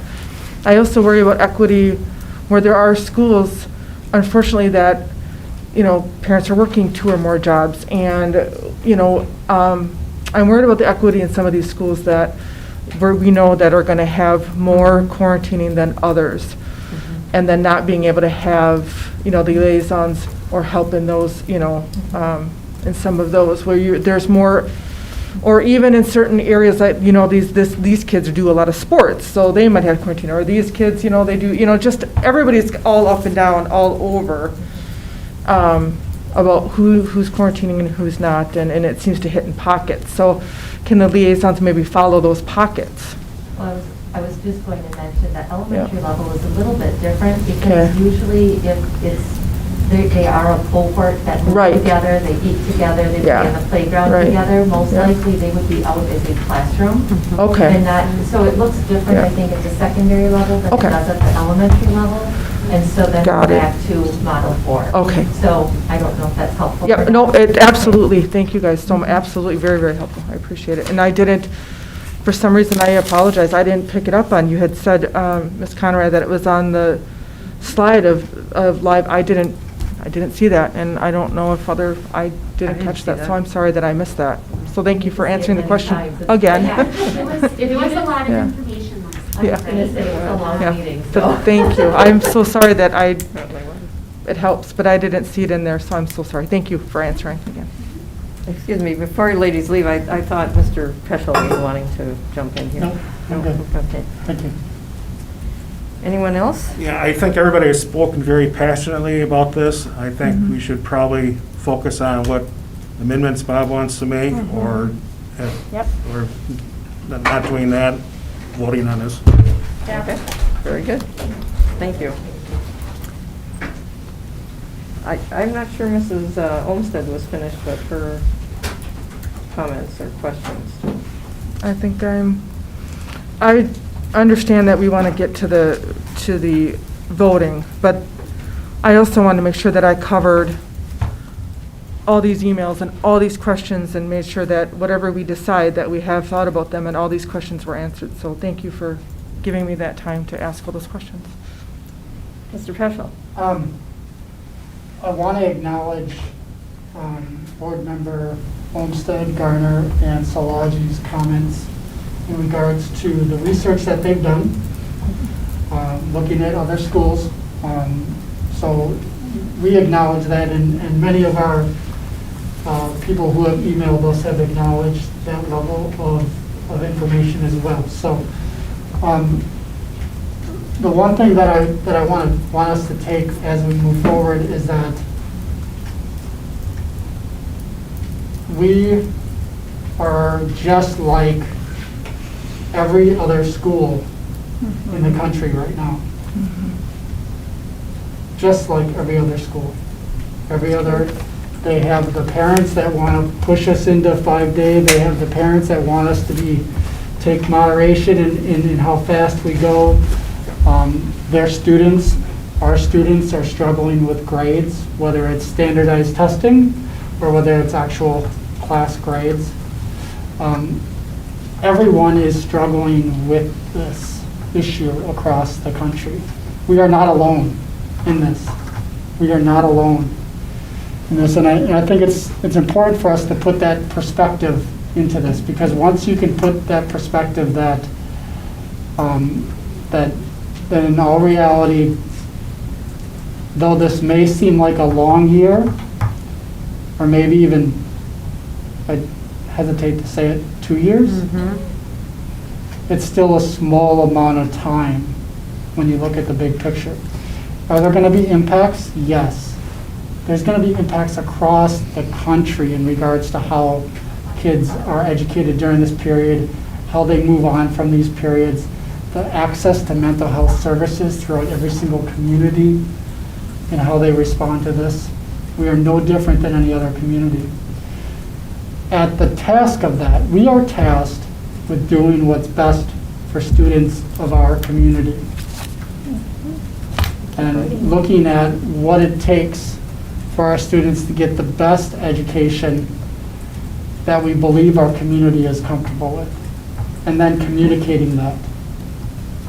And that's, I think, one of our struggles is our challenge of how do we communicate what we feel the best is, and how much of a beating do we take up for it if we haven't done it? So there's that leadership issue there on our side that shows, could we do this better here? Our community's telling us that we could have done a better job with that. And I think what's been put in front of us is something that we can work from. I truly believe that. I'm going to be the first, not the not the last. I'm done with the matrix. I'm sorry. I want to move away from the matrix. Okay. Excuse me, are you moving into the resolution? Because I had some comments I wanted to Oh. make after Mrs. Olmsted and before we got rolling on the matrix. Nope. If I Okay. could do No, I'm that, gonna please. step back. I'm sorry. So I don't No, wanna rush No, I everyone. did, I just wanted to make sure you had a chance to share your comments, and I just wanted to go over a couple things quickly here based on feedback we've gotten from emails or things I've heard Sure. directly from me. My general comments that I just wanted to say is just to remind us that the bigger picture here is that every district across the country is experiencing this stuff. It's not just Wisconsin, it's not just Oshkosh. And it's imperative for us to be able to look at the bigger picture of what is the short-term effects of these decisions that we're going through right now and the decisions that we have to make. Thank you, Mr. Peschel. I appreciate Thank you. your patience. One of the things I've heard or seen in some of the more recent emails are provisions for both students and staff who feel uncomfortable coming back to school. So I know that there are provisions, and I'd like to be able to have all of us hear what some provisions are for those students who maybe have a compromised immune system, or they have a family member who is in a medically more fragile state, and they're concerned about picking up something and taking that home. So that's part one. Part two of that question is, how are we accommodating staff who have medical situations or staff members who are pregnant, who are not comfortable being in front of a class of 24, or a high school teacher who might have scores of students every day. By scores, I don't mean grades, I mean multiples of 20, sorry. Just wanted to clarify. So could someone address how can we accommodate students who either themselves or family members would be compromised potentially if they're coming to school and then taking something home? And then similarly, how are we accommodating staff members who have health issues or might be pregnant or have some other condition that would make them feel uncomfortable being in front of a group of students or groups of students all day long?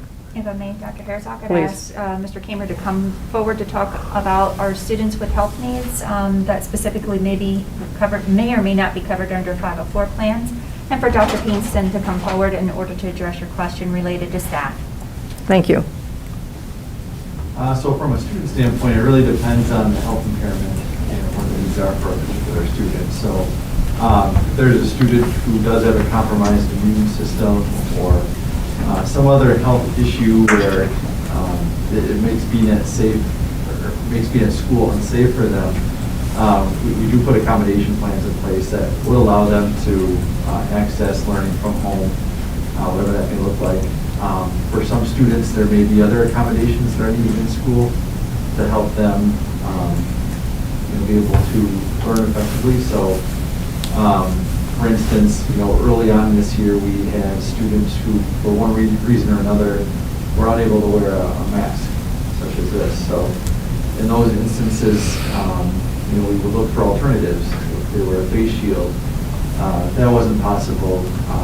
Could we use a barrier in situations when they're sitting, in a classroom or something along that line? So, again, it really depends on what the condition is and what supports we could possibly put in place to help them access their education despite that. So if a child or a parent believes that there should be an accommodation made for their child, how would they communicate with the district so that that could be addressed? So I'll start with the building administrator. They are responsible for our 504 plans. Okay. And the building administrator will probably pull our school nurse in for that conversation as well. Between the two of them, they can talk about what would be the best way to go. And in many instances, a 504 accommodation plan, as Dr. Carr had mentioned, is something that may be developed by a team that would include the principal, nurses, and teachers of the student. And again, the accommodations that are within that plan would be tied to whatever that plan Thank you. Can I say before we go to staff, sorry, it looks like Ms. Karen wanted to say something about students, and I'm sorry to put you on the spot. Do you want to? No? Okay, I'm sorry, I shouldn't have done that. But I don't want. Incoming. I'm absolutely happy to talk on behalf of special education students in particular. Safety is always first and foremost with all special education students, particularly those with compromised immune systems, feeding tubes, a variety of factors. School truly was a choice for certain families and students with health conditions, underlying or otherwise. We are doing our very best to accommodate every request. We're working very closely with Mr. Kemmer, as well as our school nurses and principals, to accommodate each and every special education student and meet their IEP minutes.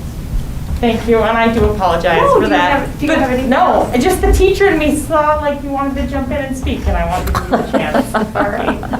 Thank you. Good call, Mrs. Szilagyi. Thank you. Dr. Pinkston. Board, as accommodations requests apply to staff, each staff member is encouraged to complete an accommodation form. And this form enables the staff member to officially request their accommodation. If it is a medical accommodation that's being sought, information from their medical provider should accompany the accommodation form. Each case is viewed on a case-by-case basis. I want each staff member to feel heard and feel valued and appreciated and feel safe. So I work with them in an interactive conversation to find out exactly what type of accommodation that they are seeking and how we can best meet those accommodations. For example, as Mr. Kimmer stated, they come in a variety of instances. Some staff members have asked to have an accommodation of wearing a shield instead of a cloth face covering, or if they are expecting and their medical provider has asked that they not be in the school environment and limit their contact with others. I work very closely with that building level administrator on the accommodations that I receive, again, to see how they can best be met. So in many instances, that staff member would be afforded the opportunity to work remotely, while supervision of the students in the classroom would be provided by another staff member. Okay. Any other questions on those, my two first questions there? Okay, then my next one. One of the things I've heard from a few people in the emails recently have expressed concerns about the 3 virtual days in the hybrid model. So I'm not quite sure how to phrase this. I have never taught in a hybrid model, okay? I'll confess that up front. But I would assume that it's very challenging because, and historically, our high school social studies teachers have often had 3 and sometimes 4 preps. So if you're a high school social studies teacher and you are prepping every day, or Monday and Tuesday, for 4 different sections, and then you're supposed to be preparing meaningful online learning experiences on the days when the students are in hybrid, and then you're supposed to be preparing meaningful lessons for the Wednesday. I would think that would be not only time-consuming, but challenging. So I'm wondering how we can help teachers who may need some assistance with that, because that's a lot of time. If you're a teacher and you're a high school or secondary teacher and you have one prep, in essence, I mean, you're teaching the same course multiple times. I see that as different from somebody who's got multiple preps. And so I'm just wondering, how do we make sure that our teachers have adequate support to provide for those meaningful learning activities in the virtual time frames, in addition to when they're face-to-face in the hybrid? If I may, Dr. Herzog, Sure. Dr. Brown, and Ms. Conrad. I don't mean that as a criticism. I'm just trying to understand the process and whether or not, and how our teachers are getting the support they need for something that they may not be used to either. So as we started into this, and we started our first version of hybrid, we were going every other day, Right. right? And after we did that, what we learned was that what you're discussing right there is the need for collaborating with students, checking in, working with your colleagues to plan, etc., is paramount to keep on track, to keep on pace with exactly what you're saying. So we made the adjustment to the updated hybrid version, the A/B, everybody's virtual, and then A/B. So as you were describing there, I'm less worried about social studies. I think about our career at the secondary level. I think about our career and technical education teachers, which, for example, our fabulous agriculture teachers at both North and West, Mrs. Press and Ms. Burnett. They have 5 different courses each day during the semester. So think about that. They're prepping for their in-person learners, their virtual learners, and then they also need to keep up with learners that may, for either quarantine purposes or students that are not there on their in-person days. So you have 5 preps that you're prepping for, 5 different courses, and then you need to keep track of where all of your students are. They needed a collaboration and prep day, and actually, they're working together across North and West, and the same thing for the departments. The other thing is that kids need individualized attention, especially when they need assistance, they may need like some reteaching, pre-teaching, those types of things. If you're with in-person learners every other day, when during the day do you get to be able to provide that individualized attention? That's another reason for the Wednesdays. The other thing is that when they're planning for this, they're really thinking through, how do I, number one, keep pace with our essential standards, thinking of how am I going to make sure that students are prepared when they go on to the next grade level, the next course, and in addition, how am I going to make sure that they're prepared to go next grade level or next course, but make sure that they have what they need, those foundational skills. I think about mathematics and how it's logical sequential that you have to go through these pieces. And if we're not collaborating and planning and making sure that we are not creating gaps for kids, we need to have that time to be able to do that. And so when we're thinking about that, that is for the benefit of students to be able to get those one-on-one interventions, attention, caught up, etc., but also for our teachers to collaborate. Yeah, the only thing I would add, I think, to all of that is that you asked about additional support for our teachers, and the instructional support teachers that we have in the Oshkosh Area School District have been phenomenal, no matter if we've been virtual, hybrid, or now going back into in-person. I feel like they have really stepped up to try to help support the teachers with, here's how it could look differently in the hybrid model. Here are some the literacy teachers have worked on some lessons for the teachers to say, okay, here's what it looks like if we're pushing this out, and here's what you could push for, well, you're in person, and here's what would go out the next day. So, yeah, in any area, the math, the science, the literacy, the instructional support teachers have really been there for the teachers to help support them with that. Thank you. appreciate that response. Does anyone else have anything to add to that? Dr. Cartwright, are you? Dr. Herzog, also only because you started alluding towards it at the beginning of your comments, but you may not have meant to go there. But just in case for our listening audience, for students who are on hybrid days and they're done with their work by 10:30. Well, I think there's a definition. I think we need to talk about what do we mean by they're done with their work when they hit, when they hit 10:30 a.m. or how are they engaged? Because when you're thinking about the in-person lesson and then what students are doing, quote unquote, asynchronously, or like without the live instruction, some students are going to be very focused and they're going to, they're going to fly through it. Some students are going to need more time to do that. And then others, I'm going to be real here. I think as adults and human beings, we see what's light in front of us and we figure out what's the fastest way that I can get this done possible. And if I was a child and I was going, okay, let me see how can I quickly get this done because I know that I'm going to be able to either go outside in the backyard and play, I'm going to get time on doing those things, and so you're going to get motivated to get things done. When teachers are designing lessons and they're designing things to engage in, they're thinking about the chunks of time that a student could be purposely, independently working on things.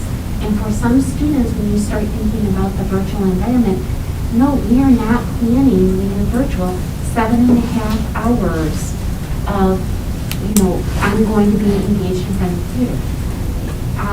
Thinking about, I think about when we were saying we're going to live cast or live broadcast, that would mean like a student is in front of their computer for those periods of time without much of a break. That's not, even though it keeps the students going to be engaged or looking into that classroom, that's not effective practice. We need to think through what are those strategies that engage students in learning, and with those virtual things, we have been working with teachers, so just this past, it was a week ago already. Yeah. A week ago when we were doing our professional development, we had all kinds of sessions on how do you engage students in their virtual environment, how do you build relationships, how do you do effective practice when it's virtual. When you are virtual and doing virtual instruction or on hybrid days, it is not going to look the same as a classroom, and nor do we expect it, nor do we want it to be, because that is not effective practice. Thank you. Thank you very much. Appreciate that. Thank you. It was very enlightening last week when we met with the principals, and I continue to learn, not only from these emails, but I continue to reflect on what we heard last time and with the principals. And one of the things that keeps coming up is the 6-foot distance. As I spoke with a physician in the area who defined himself as a physician in a COVID clinic, he noted that that's one mitigating factor, and that it's important to look at the totality of mitigating factors. So the proper use of masks, the washing of hands, the sanitizing, and so on. And in our case, where we know we don't have the 6-foot bubble, so to speak, the use of dividers. We also, I believe, know that there has been some revision of the CDC guidelines along those, in that area, relative to the 6-foot distance. I've heard from a couple of sources that they've talked about a 4-foot distance. However, our county health department and our Department of Health Services at the state level have not adopted that particular guideline. So I think it's important to note that from what we've heard from the principals and some of the comments here tonight, that if we are full-time in our schools 5 days a week with students and staff, that is one mitigating factor, the 6-foot distance, that we cannot guarantee at all times. And while it is one mitigating factor, it's one that we hear repeatedly, and one that seems to be most concerning to most people.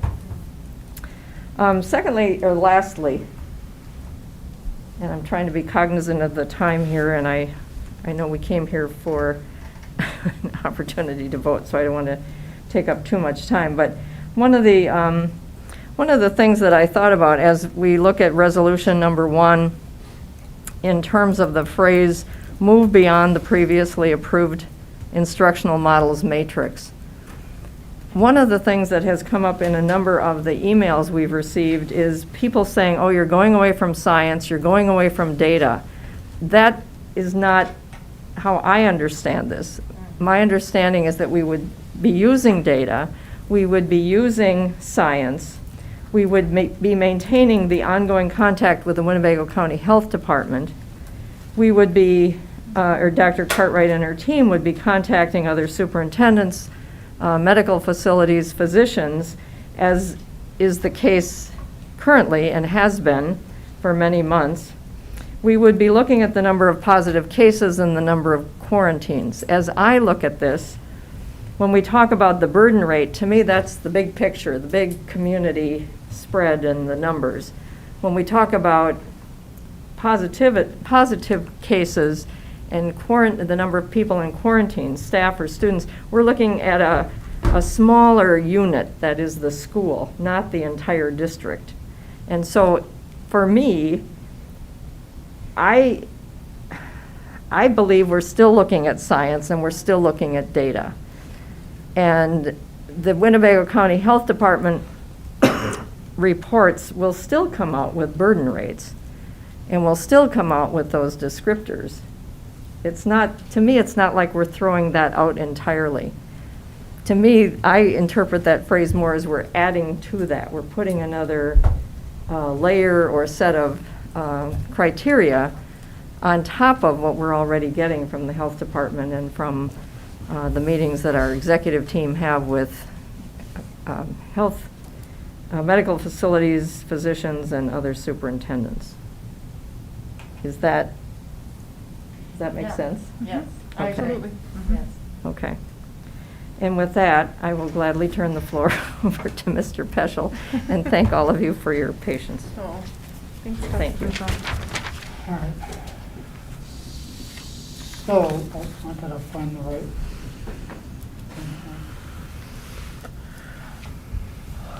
So, I guess my thought here is we can do this in a couple different ways. We can do it through a consensus-driven kind of conversation and come to like a consensus of wordage of how we want to move forward, or we can attempt to make amendments with votes and stuff like that. So typically we follow kind of a consensus-driven model on how we come about doing this. So, which I think is a more forgiving method of doing it than from doing the amendments. So my suggestion here, I think, well, for one, I'm not comfortable moving to Model 2 yet, even at the dates that are here. So I think my first thing that I would suggest is that we move the dates to a different date. So in one of the emails that we got, I think it was a parent suggested that we move the date to the 25th of February, I think it was. I So- also throw out the letter from OEA, which is our teachers, yes, our Yeah. teachers, that they would like, they've gotten together and discussed it. We've got a letter from the representatives. They would like to start soonest February 16th. Sure. So I'm leaning towards a later Okay. date, a much later date, partially, Okay, because I want to know as much information about vaccines as possible okay. as we transition into, potentially into a different model. So, so part of the things here are the dates. We want to gauge how the board feels about moving forward about vaccines, getting our staff vaccinated, potentially prior to going back. So, and then I guess the other thing is where are we all on in regards to the existing matrix? Is it something that we want to stick with in the way that it is and continue to follow the burden rates? I mean, that could be our first question to go around the table is, where are we with the existing matrix? And then break down this resolution, all the way down to the end there. So, A big thing for me was when Ms. Salaji and Dr. Cartwright were speaking was that we're breaking it down to little schools.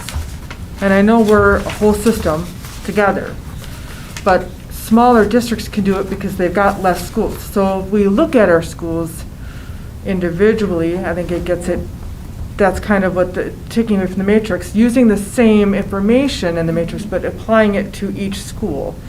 That's how I'm understanding of what's going on.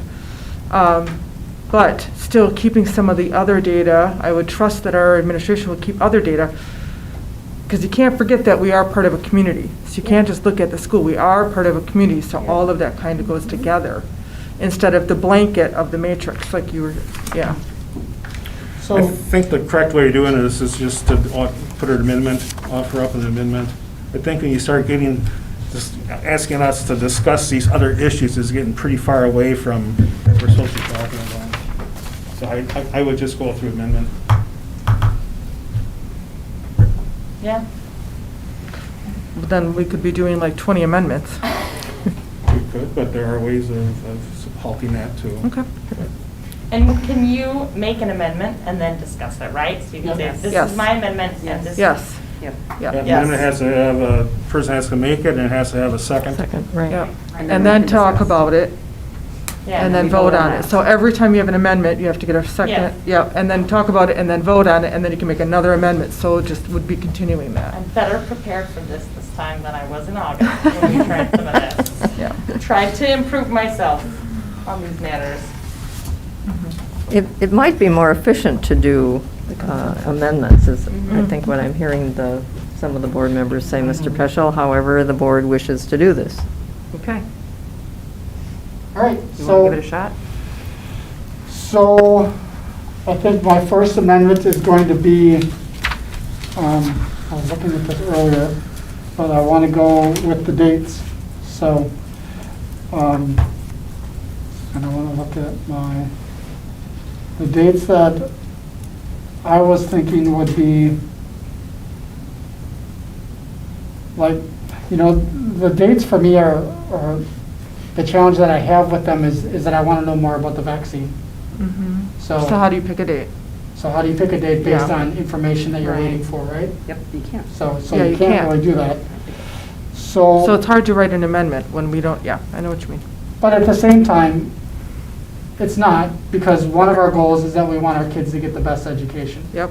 So if we put out a later date, that provides us the opportunity to see more data in regards to how we are in a hybrid form. The longer we're in a hybrid form, the more information that we're going to have is of its effects, and we can, what's the right word? You can hypothesize what those numbers would be like if we were in Model 2. So, and my feeling is that if we're just going to start learning about the vaccines closer to March, we want to be in hybrid as close as we can to March. So, the date that I would put out, and in regards to staff, if the staff wanted kind of a staggered approach, so I'm willing to entertain that still. So we would go, let's say, February 22nd for elementary schools, and February 25th for secondary schools. Dr. Cartwright, does staff still want staggered starts? Is that still a consensus on staff? Do you know? From the information that was presented from us from Yeah, our last last time. workshop, secondary principals, we're asking for a Thursday start date. Right. So we could start everybody on a Thursday. They just wanted, it wasn't staggered so much, it was, the secondary just wanted to start on a Thursday. That's correct. We So have that they the had flexibility Wednesday. of doing either.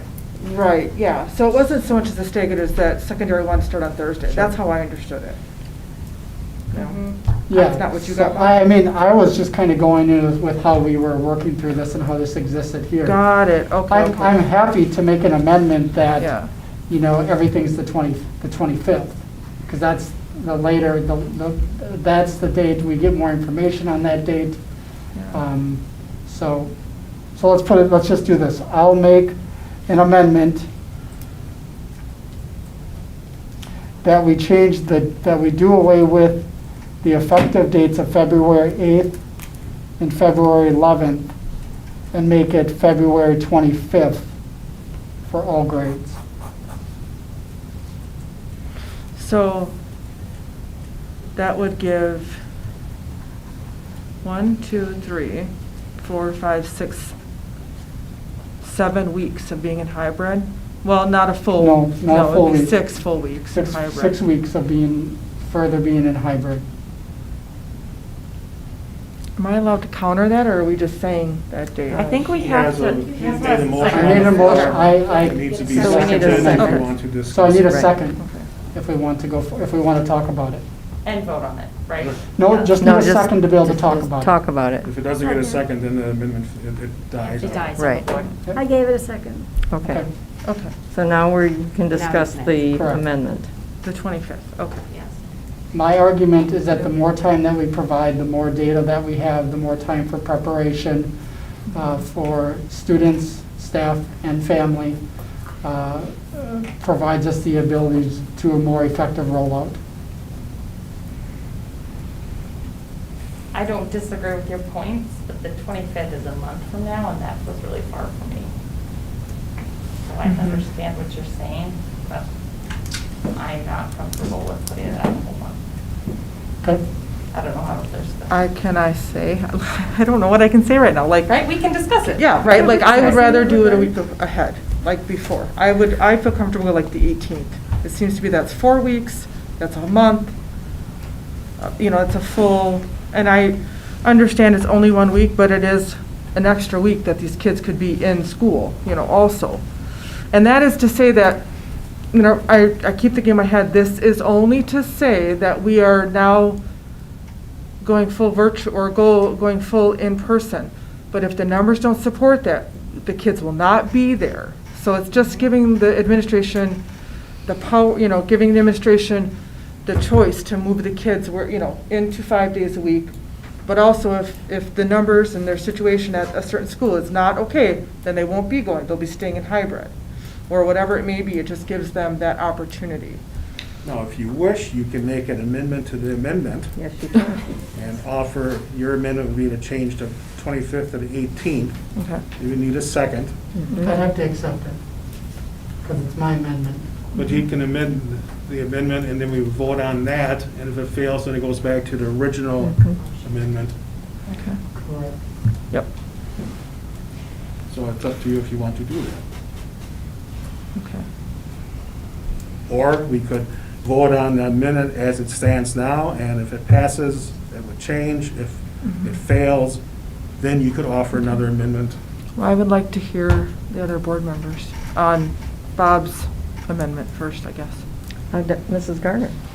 I get the sense that we're trying to figure out how to do something that none of us have enough information to do. We've all acknowledged that. And now we're talking weeks, picking weeks. And to me, I thought we came tonight to decide whether or not we were going to get rid of the matrix. Mm-hmm. And I get that we have to pick a date.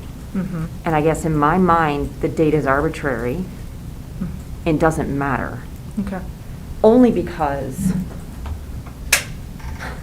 which it's circular for me, only because we're going to be looking at data at the schools. Somebody, either a principal, the administrative team, or the public, you know what I mean. Thank you. It's like all one word now to me.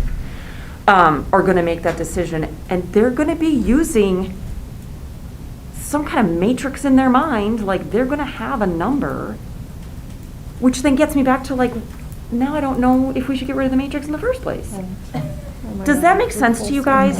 Is anybody else feeling like this is Groundhog Day? Yes. Yes. Okay. I can't get myself away from, I don't want the matrix. I kind of want to get rid of it, and then I go around and I'm like, but then we're going to end up going back to the Department of Public Health to make final decisions anyways. Then why are we getting rid of it? Just a second, because I I'm not convinced that what we have now, after doing all the research, I actually don't know if the current matrix doesn't protect us. It's a double negative. Yeah, say that again. What happens inside our schools is correlated to what is going on in the community. Yeah. Yes. We now know that. There's a lot. That's a one thing we can say. Yeah. But the other thing we can say is that there is no number.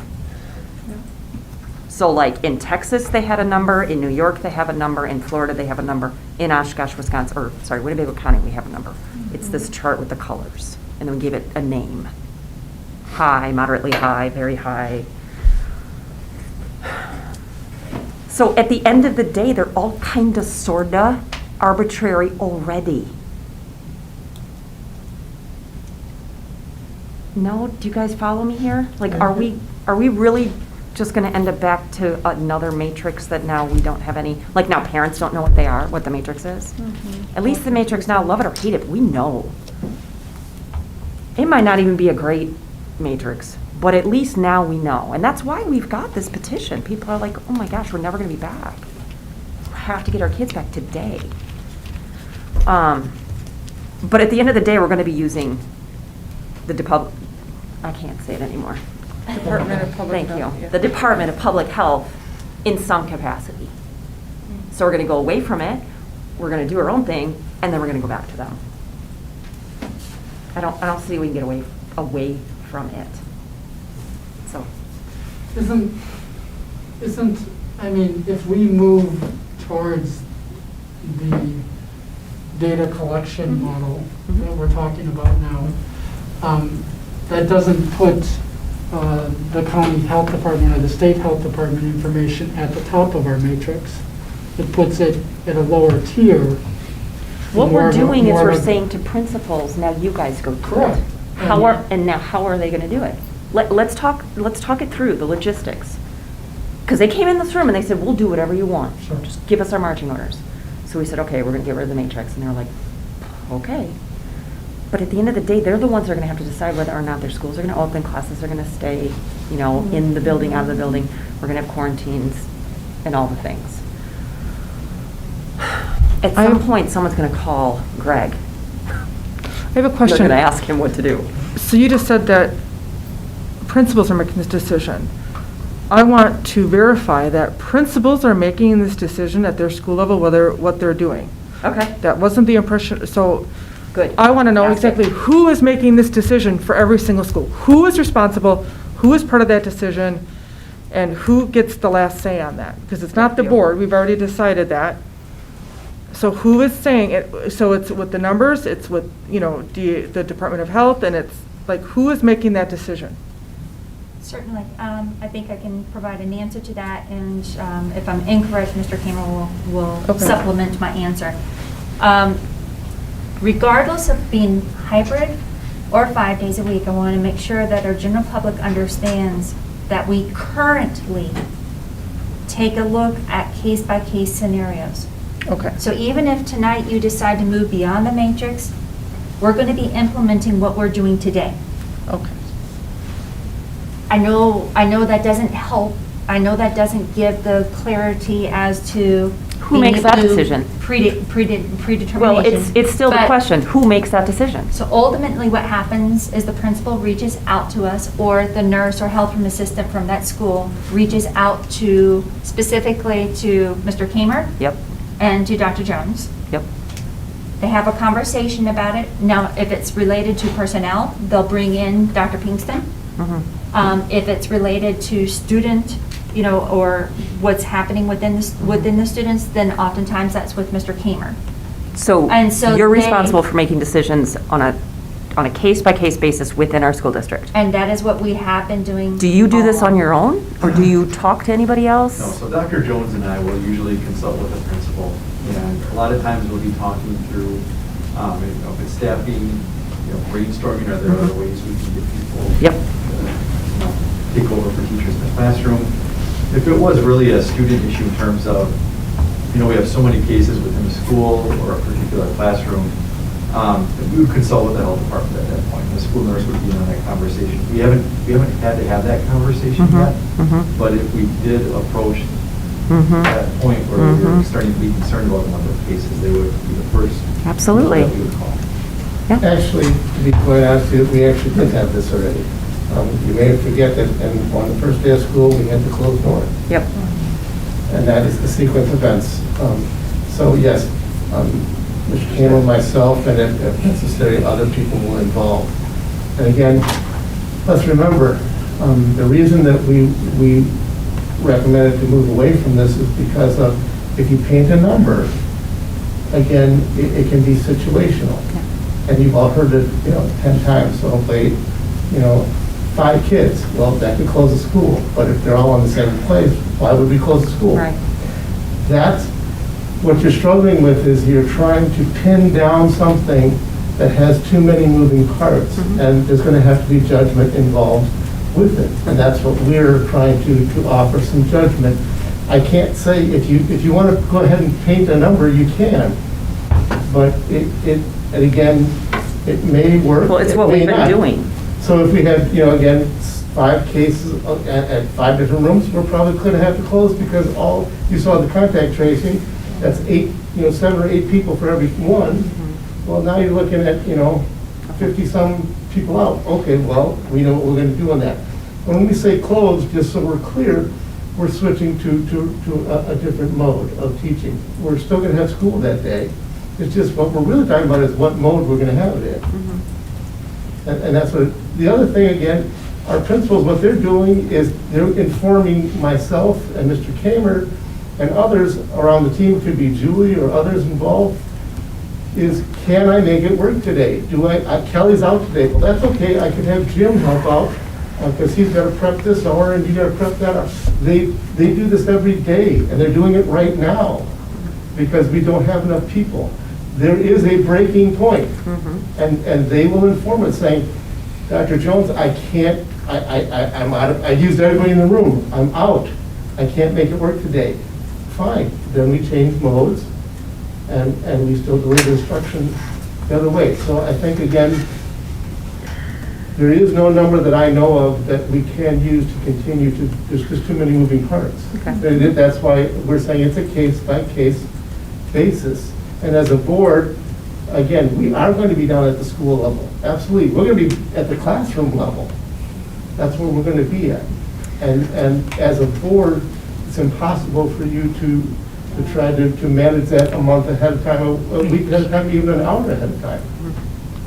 What I don't want is for us to get rid of the matrix, because already we're thinking about it, and so we've been inundated with emails, dozens of emails every single day. People now coming to us and saying, please do or please don't, yeah? So let's say we get rid of the matrix, and the principal says, you know what, we're going virtual. Are we gonna be constantly inundated for the rest of the school year? It's fine, if that's what we all agree to, okay. But at the end of the day, I feel like then, I'm not sure we're really doing our job. If the community and the teachers and the principals are continuing to come to us and say, please do, please don't, whatever your decision is, then I don't know how we keep moving on. Suddenly, I feel like the 7 of us are suddenly running the district. Right. That's not what a Board of Education does. Nor should it. No. We should vote on policy, and we have 1 employee, and that is it. Now we're talking about, is it a week? Is it this week or that week? Are we going to go for, I don't know how to do that. Right. Thank you. I have been feeling that. I feel like our community doesn't understand what our role is. I don't want any more emails. Telling me, you know what, I don't mean that. I don't mean We that. love hearing from constituents, but we don't control a lot of the things Always, they want us yeah. to fix. Please don't let us do this thing. And I'm like, I don't have any control over that. And I don't want to be in that position for the rest of this school year. And I absolutely do not think that that's what a Board of Education should ever be doing. Well, we know that we've had EL students and students with special needs in our school all year long. Yep. And my understanding is that some of those classes have had to Quarantine. be combined or quarantine or Several maybe times. go virtual because of either positive cases or the need for quarantining. In addition to that, years ago, when the district was talking about not COVID or flu per se, but the norovirus, and there were a couple of smaller schools, I remember, from that era who, or that had large numbers. I don't know what the numbers or percentages were, but I do know that the principal would confer with the central office, and the central office would decide, okay, we're going to close this school down for a couple of days so we can disinfect everything, and then everybody's coming back. Now, I realize norovirus and COVID are not the same because the quarantine times and the incubation periods are different, but that's how it worked back then. It wasn't that that principal would say, okay, I'm going to close my school down for 2 days. No, it didn't work that way. They would confer with the central office, probably the superintendent and the executive team, and they would make the decision. Which to me makes more sense because administration is supposed to deal with the day-to-day operations of the school district. And to me, this is a day-to-day operational situation. It's not policy in the broad sense that boards Exactly. operate. So I'm not sure how I've added to the conversation here, but Well, You what clarified happened some. is, we are now in a position as a board to determine whether or not we're going to use a matrix and whether or not we're going to let central admin do their job.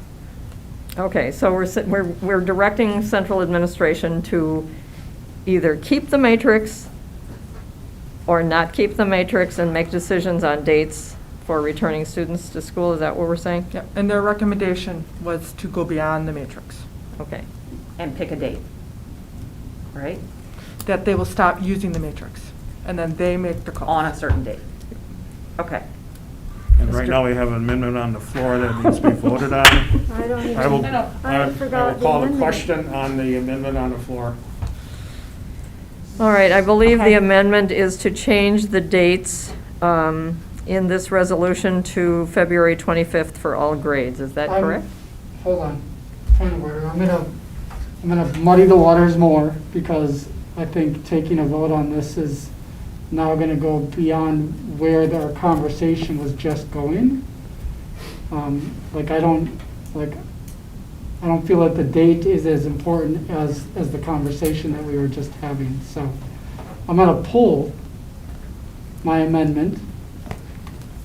I'm gonna renege my amendment. Can you do that? I can. It's my amendment. Really? So, yeah, I've never had anybody do that. Way to go, Bob. so. I think that's true. This little guide here doesn't, it's not If you very want to complete. get technical, I did call for a question, and question is not debatable. It would need a That is second. true. It would need a second and then pass by 3/4. So that needs to be acted on now, either a second and a vote on my question, or Thank you, gentlemen. Is there a second to Mr. Evans' motion? Mr. Evans, question. Oh, I'm which was gonna call the motion. question. Yes. Is there a second to the motion to call the question? Yes, I will second it. All right.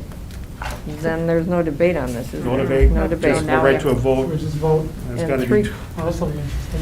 3/4 of 7. And this would, and what is the, Somebody has to read it. yep, So, you want me, may I? Absolutely, Yes, since please. it's your So, what I. Actually, asked- I don't point of think we order. can, yeah. The question is to stop discussion.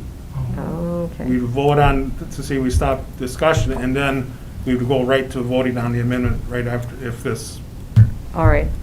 So right now, we're just voting to end debate. End or debate. Conversation. Okay. Yes, that's what I seconded. All right, and we need a 3/4 vote?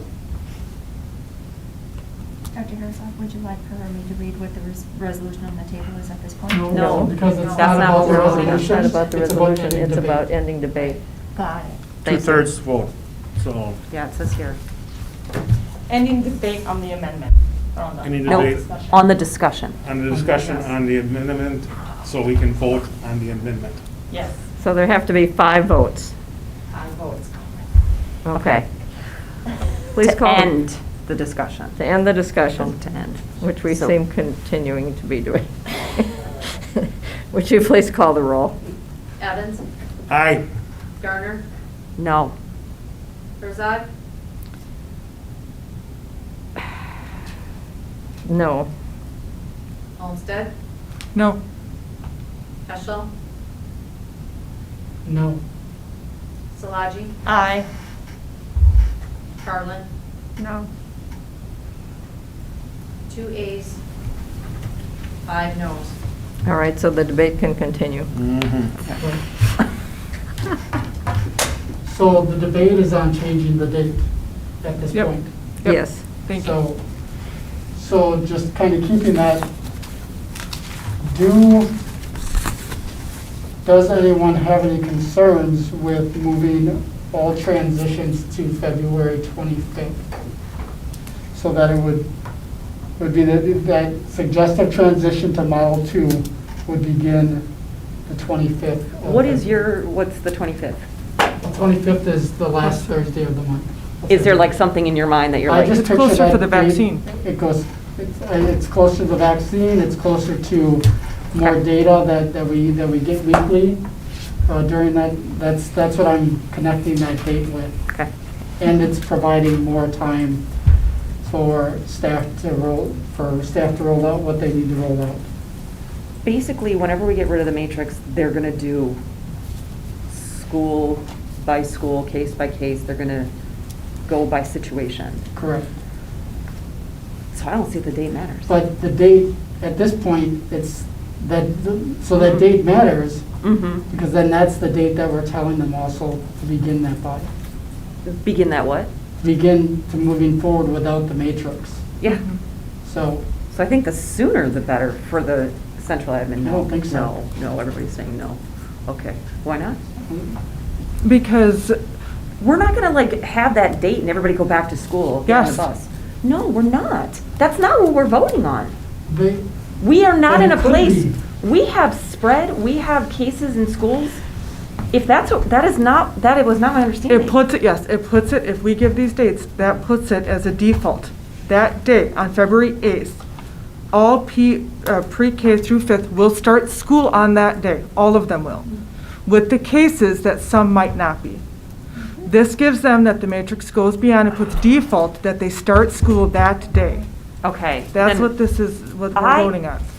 was that your understanding from the last Yes. meeting? Yes. My understanding from the last meeting was the date that we were gonna get rid of the matrix, not the date. Getting rid of the that- matrix allows them to go to school. Yes.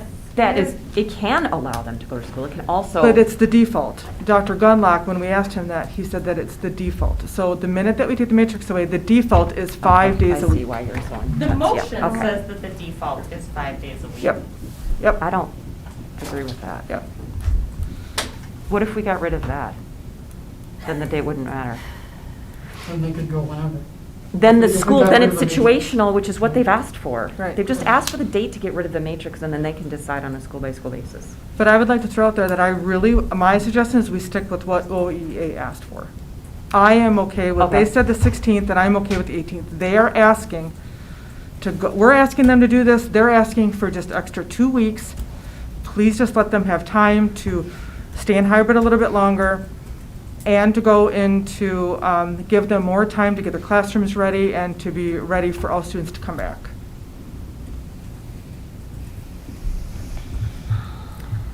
We do have Mr. Warren here today, who's been patiently waiting and is one of the OEA officers. Is there something you'd like Can to you share help with us us? at this time?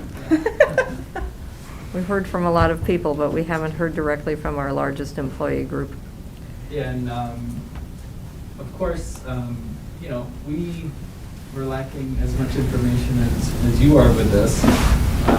The dates we threw out there, of course, that's, of course, having complete confidence in the vaccine rollout. So that's, and we've seen how that's gone the last week or so. So Okay, that's where those dates came out. okay. If you talk to most teachers, they would prefer, obviously, starting later in the week. That would make most sense because of contact tracing. If you do have cases, you would have the whole weekend to catch up on any issues that are going on. Oh, things from the like that. weekend? So, Okay. and of course, we know our students, they have not been in 5 days a Yeah. week for a while, so especially for elementary, it wouldn't make sense to start for a full week. Right. For sure. Right. So that's why we recommended later on, but, our association would have no problem with the 25th. Would you rather have the default be hybrid or the default be in person? And I know you're just one person. Right.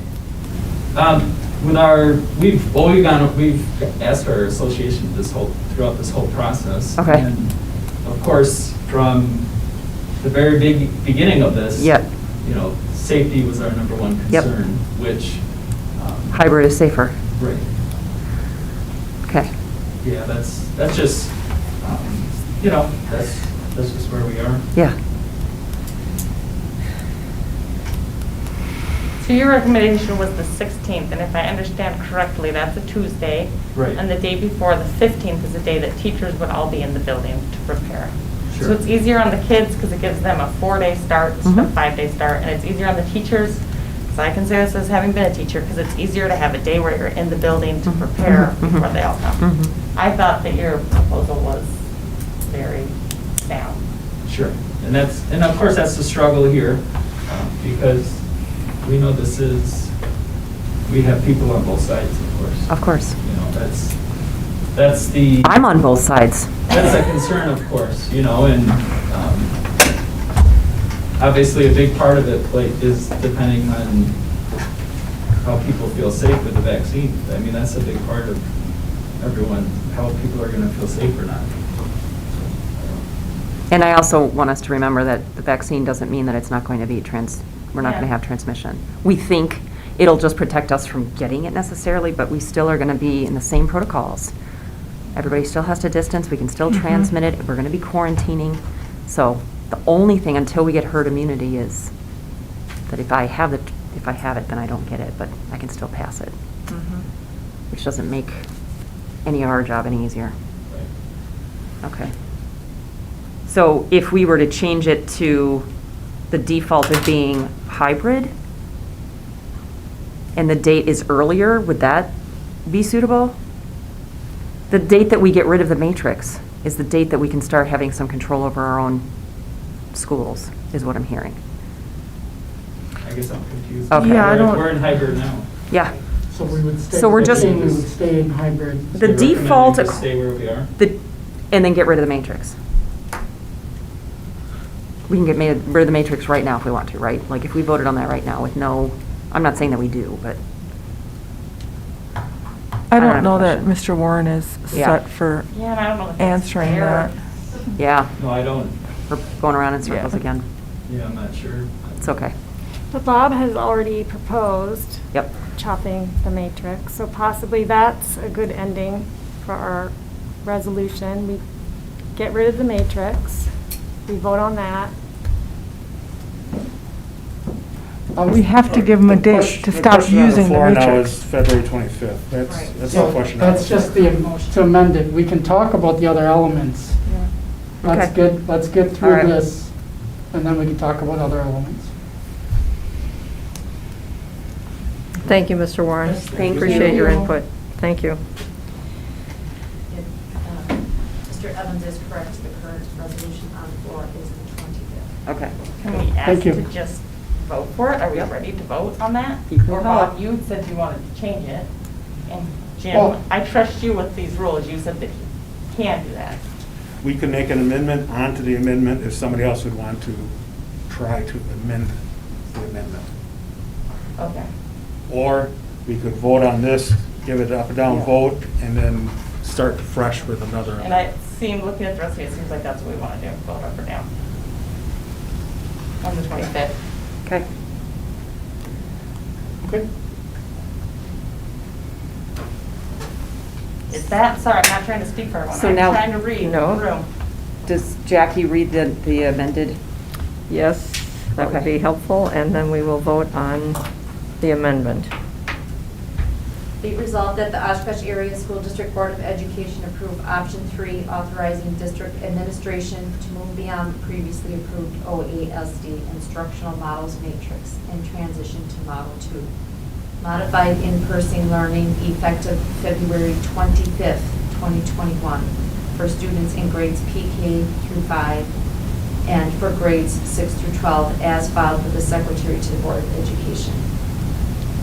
And it may sound like we're voting on the entire resolution, but we're just voting on the amendment. Yes, on the 25th. Changing the dates.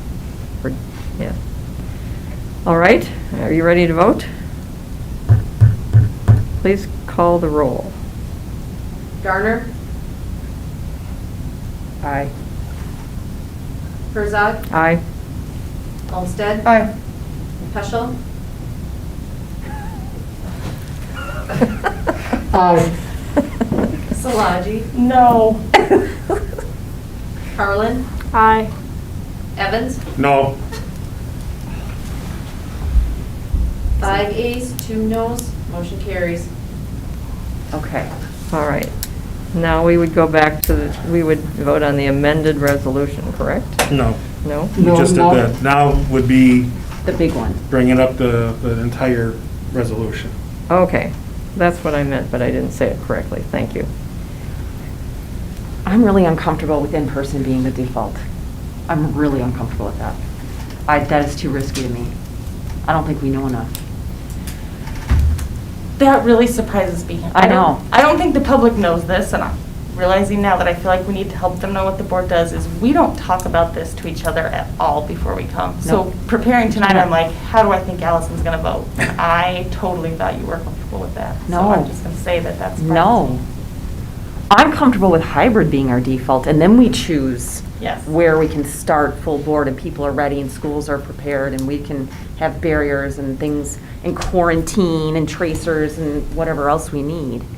When I feel like we're ready, I feel like, yeah, there was like this presentation. If you got, this is how I heard it. If you guys really, really force us to do it, we can do it. I know that's not what they said. That's how I hear No. it. So that's why I don't want the default to be shoving children into school. I want it to be hybrid. And then we go in when we think we can do that. Yeah. Safely. Always safely, safely, yeah. Which is where I was in August. That's how I felt in August. Mm-hmm. And I've changed, and now you're convincing me to come back to where I was in August. So, all Yeah. right. That's all I have to say about it. I'm not gonna take any more time.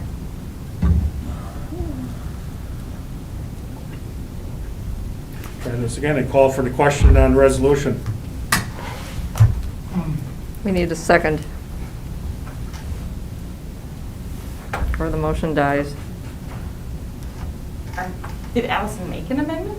No. He just called to stop the discussion. It's time to fish or cut bait. He's not wrong. Do we have a second? Hearing none, the motion dies. So going off of what Allison says, which, to be honest with you, I then have to question what's the purpose of the date, right? That's Is where that I'm we just at. The passed? purpose of the date is to stop using the The matrix. matrix. So what you're saying is that hypothetically, let's say we take out transition to Model 2 and just put in default to hybrid. And then the matrix ends the 25th. We on the 25th, we start in hybrid. And then after that point on, we move into. That opens the door to That go in opens- person 5 days a Correct. week. It doesn't force us to do it. Okay, yep. Yep. Yep, that's where I was going with that, is that it gives the peace of mind that for the next 4 weeks, 5.5 weeks, we're gonna be in hybrid. Yep. We're gonna start off in hybrid when we finally get rid of the matrix. Yep. And then by then, Dr. Cartwright and her team, Yep. the people will take that select data that's created, and use that in consultation with team and partners in the Yeah. community.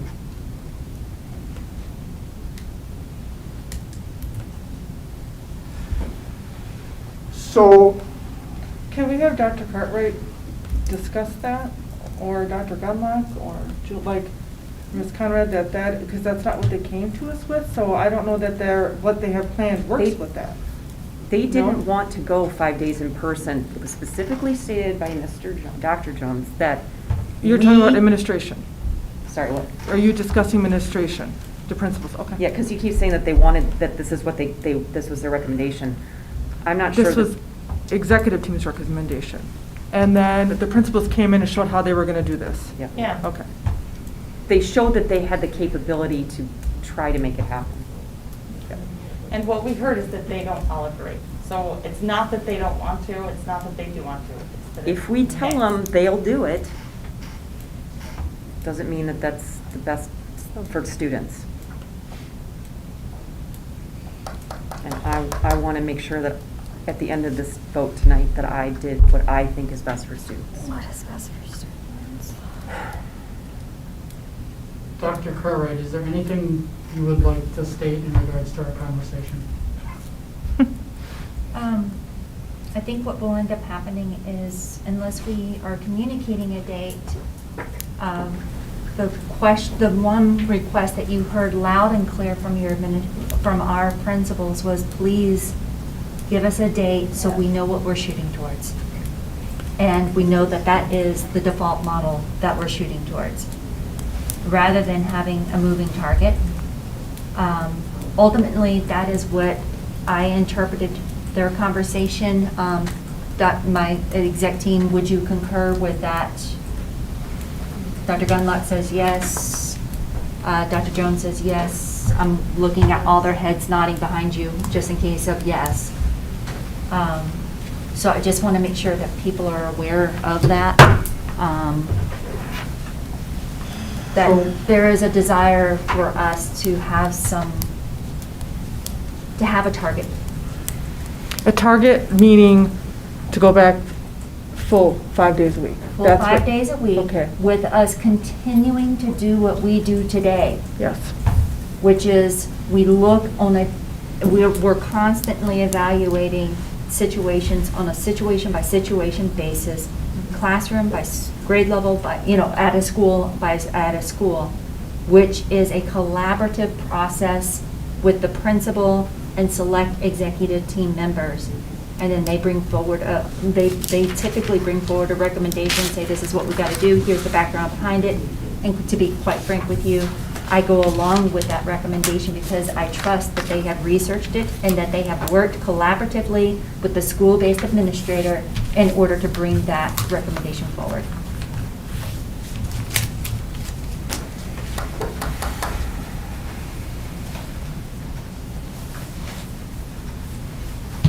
So the real issue here is, are we comfortable if we don't change this transition to Model 2 to the default hybrid? Are we comfortable leading the community into that possibility of Model 2? Is really what this vote is all about here. So, Yeah, we won't know until we take a vote.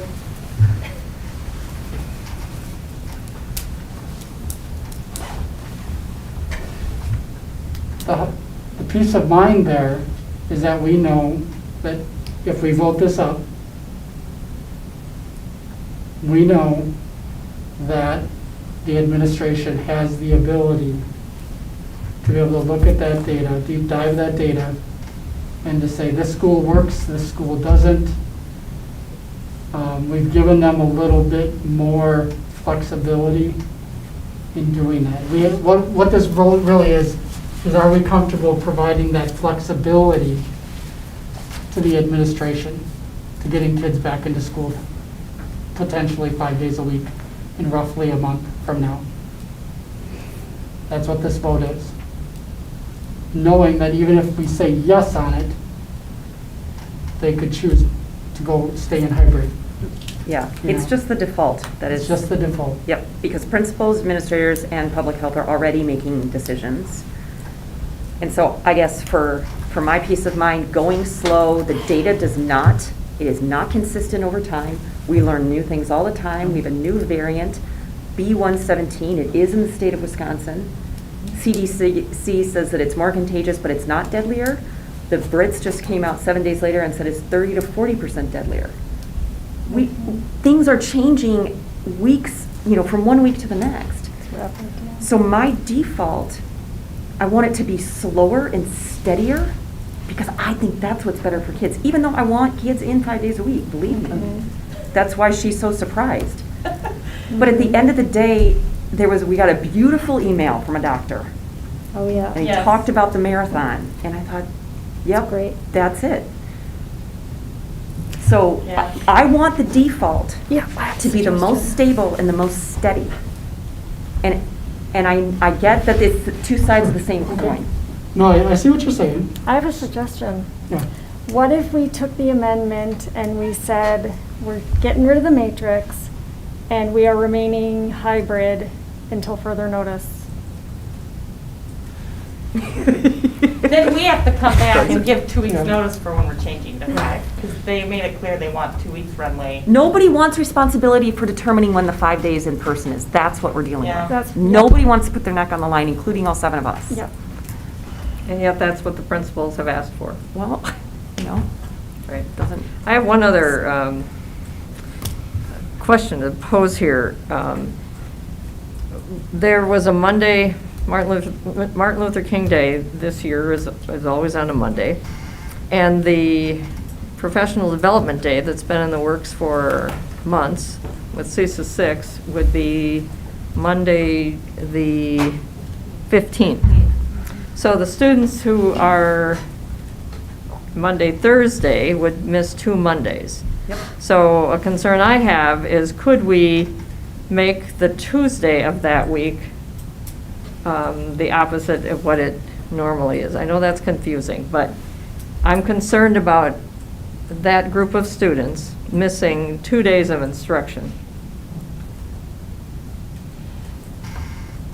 Can I add some insight to that? Absolutely. Because my students are not the Monday group, and at the beginning, maybe this doesn't matter, but if we're doing a tit for tat count here, the students who went the second day were shorted a day of school. So currently, right now, if you're looking at the long run of the whole school year, Okay. they're even, which I know is messy to do. Oh, okay. Because there was a virtual in between and Yep. then there. Okay. But I'm just pointing out that right now, all of our kids have been in school Same number? the same number of days. Okay, that's good to know, because email I'm referring to didn't view it that way, and that's what I was basing my comment on. And I understand why, if Yeah. I was a Monday parent this time around, I'd be disappointed because my kids missed 2 Mondays.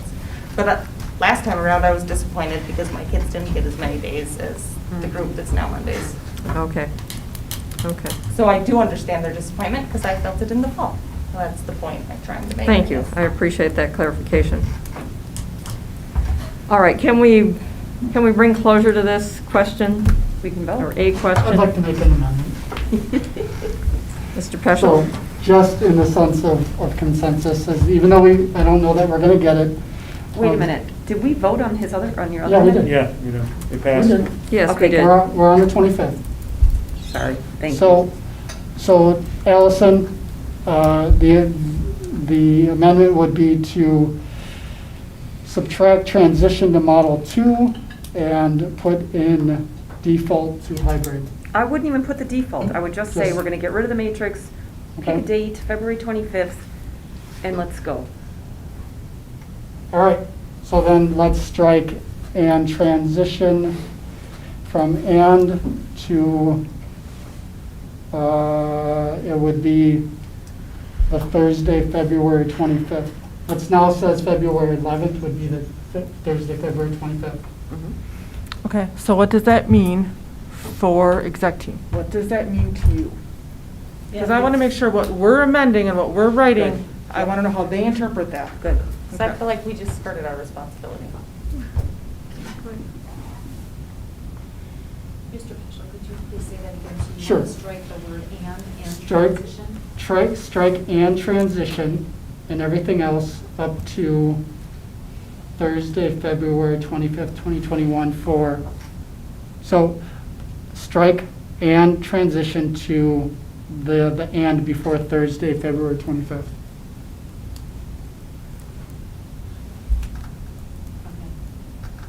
So can I ask a, So Go would ahead. you read what, could you clarify, please? sure. So we're going to start from be it resolved that the Oshkosh Area School Board, District Board of Education approve option 3,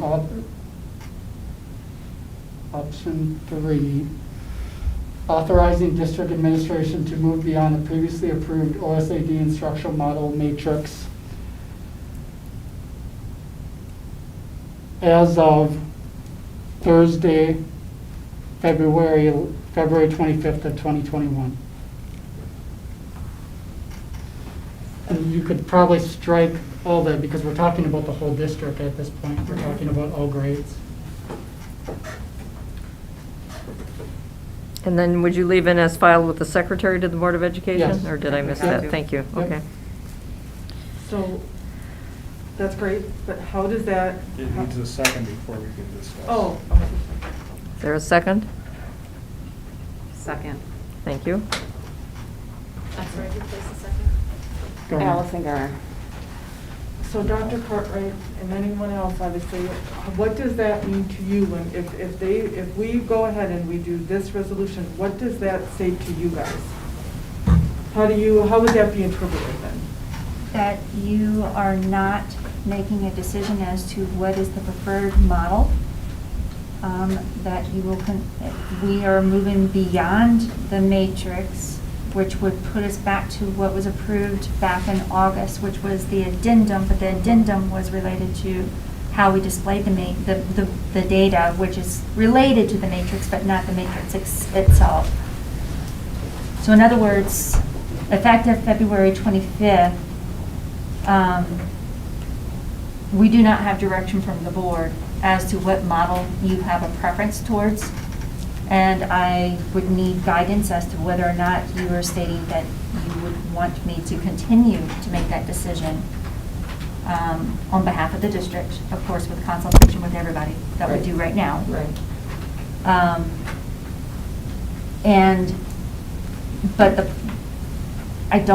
We don't have anything to refer towards to help guide us to make those decisions at that point in time. I would fully anticipate that the type of emails the board is receiving right now will continue. Having listened to all the discussion this evening, Dr. Cartwright, what would be your recommendation then, so that we would better clarify the message?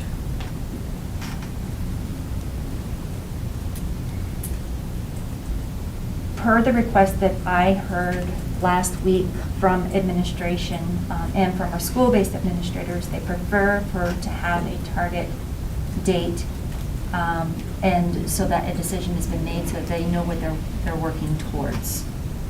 My recommendation would be to, if so desired by the board, to look at February 25th, to remain with the date of February 25th. If it is not that date, and there would be another date, we are at the leisure of the board. We will make work whatever you tell us to make work.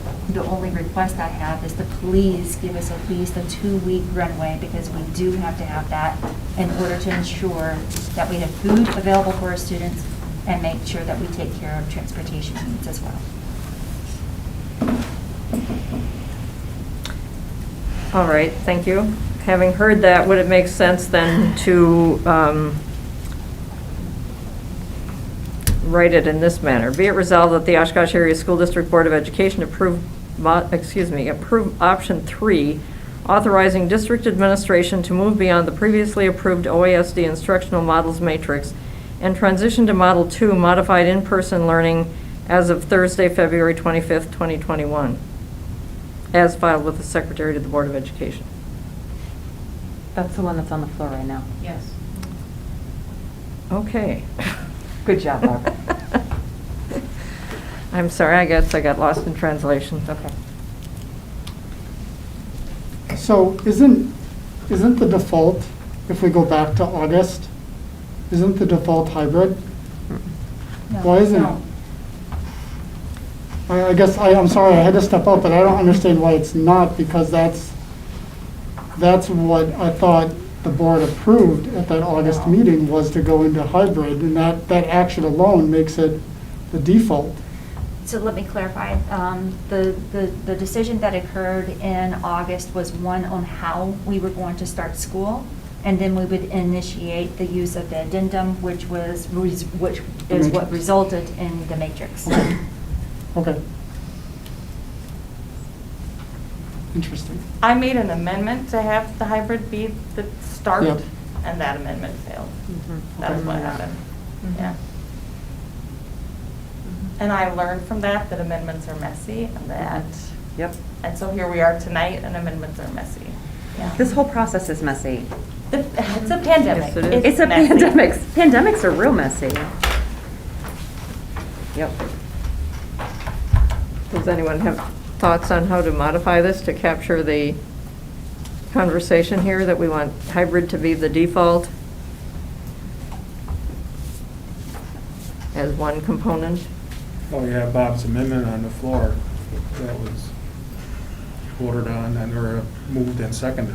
We're just doing a discussion, so we can vote on Right. that. Do you want to vote on that? Vote on whether or not to accept the amendment that would change it Correct. to. Yeah, I'd like to do a lot of voting in You've been ready to rapid vote. order here, Okay. so. Okay. Well, I thought Mr. Peschel wanted to take out the phrase "and transition to Model 2 modified in-person learning." You did. I did. Okay. So let's vote on that. Are we ready to vote on that? I just question whether or not we're giving administration enough direction on that by taking that phrase out. That's what I'm wrestling with. Well, We don't have any direction to give. I mean, Okay. they can keep asking us for it, and we can decide. All right. We have to decide as a board now, are we going to do it or not? And we have to vote on it because it was. We do. seconded. Yes. Okay. So what is it we're voting on? Would you Should we have Jackie read it? Yeah, yes.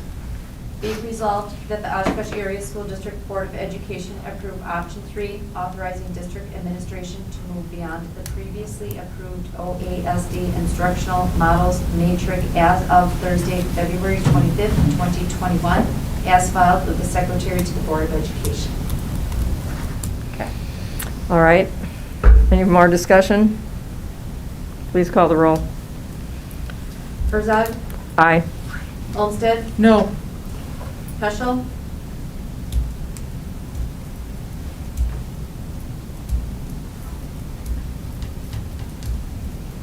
Aye. Szilagyi? No. Carlin? No. Evans? No, Garner? Aye. 4 ayes, 3 noes. Motion carries. Mm-mm. No. No. No. It does not carry. No, it was the other way It was all around. no's. The other way. Four no's. No, it does not. Wow. Motion is lost. so we're back to the original resolution. So now we're back to original resolution. Even without the 20, so the Yeah. 25th Amendment. 20, is done. With the that one 25th. passed, so it's original as written right now, with the 25th is Okay. what's on the Yes. floor. Okay, That's- good. Yes. So can we read that one and vote on that one? Yep. Yes, please. Okay. Anybody else? Please vote. I mean, Okay. would you please read what the motion is so Yeah. everyone is clear? Okay, so am I reading the motion with the 25th still in it? Yes. Yes. Okay. And the date, the matrix and transition will still be included? Yes. Yes. Okay. Yep. Be resolved that the Oshkosh Area School District Board of Education approve option 3, authorizing district administration to move beyond the previously approved OASD instructional models matrix and transition to Model 2, modified in-person learning, effective February 25th, 2021, for students in grades PK through 12, as filed with the Secretary to the Board of Education. All right. Any further discussion? Please call the roll. Was there a first and a second on the motion? Yeah, we did that. We did that. Very about an hour ago, I It think. was, Bob moved, and I believe Mr. Peschel made the motion, I believe Ms. Carlin seconded. Okay, thank you. Okay, Carlin? No. Evans? No. Garner? No. Herzog? Aye. Olmsted? Aye. Peschel? No. Solaji? No. Motion lost.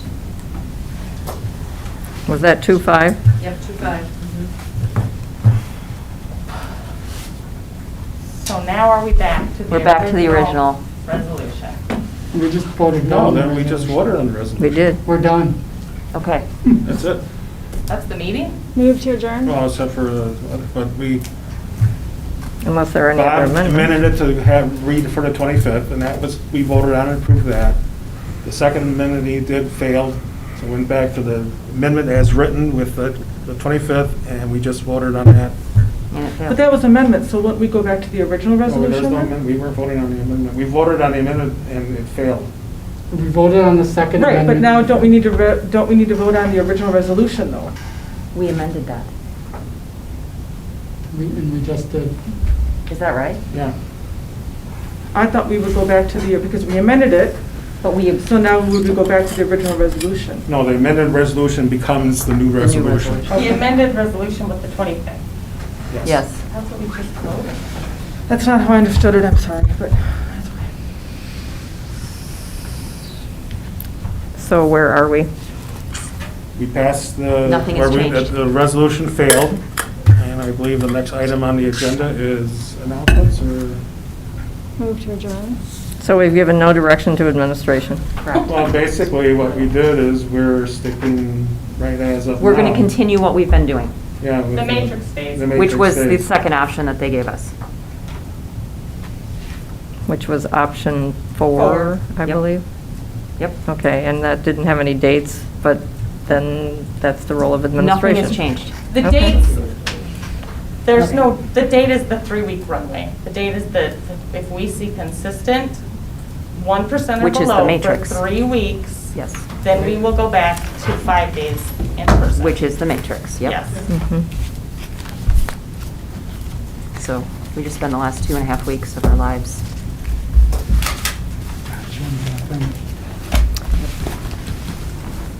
All right, are there any requests for future agenda items? Are there any announcements this evening? Then I would entertain a motion to adjourn. So moved. Second. Please call the roll. Olmsted? Aye. Peschel? Aye. Solaji? Aye. Carlin? Aye. Evans? Aye. Garner? Aye. Herzog? Aye. Meeting is adjourned. Motion carried. Thank you all.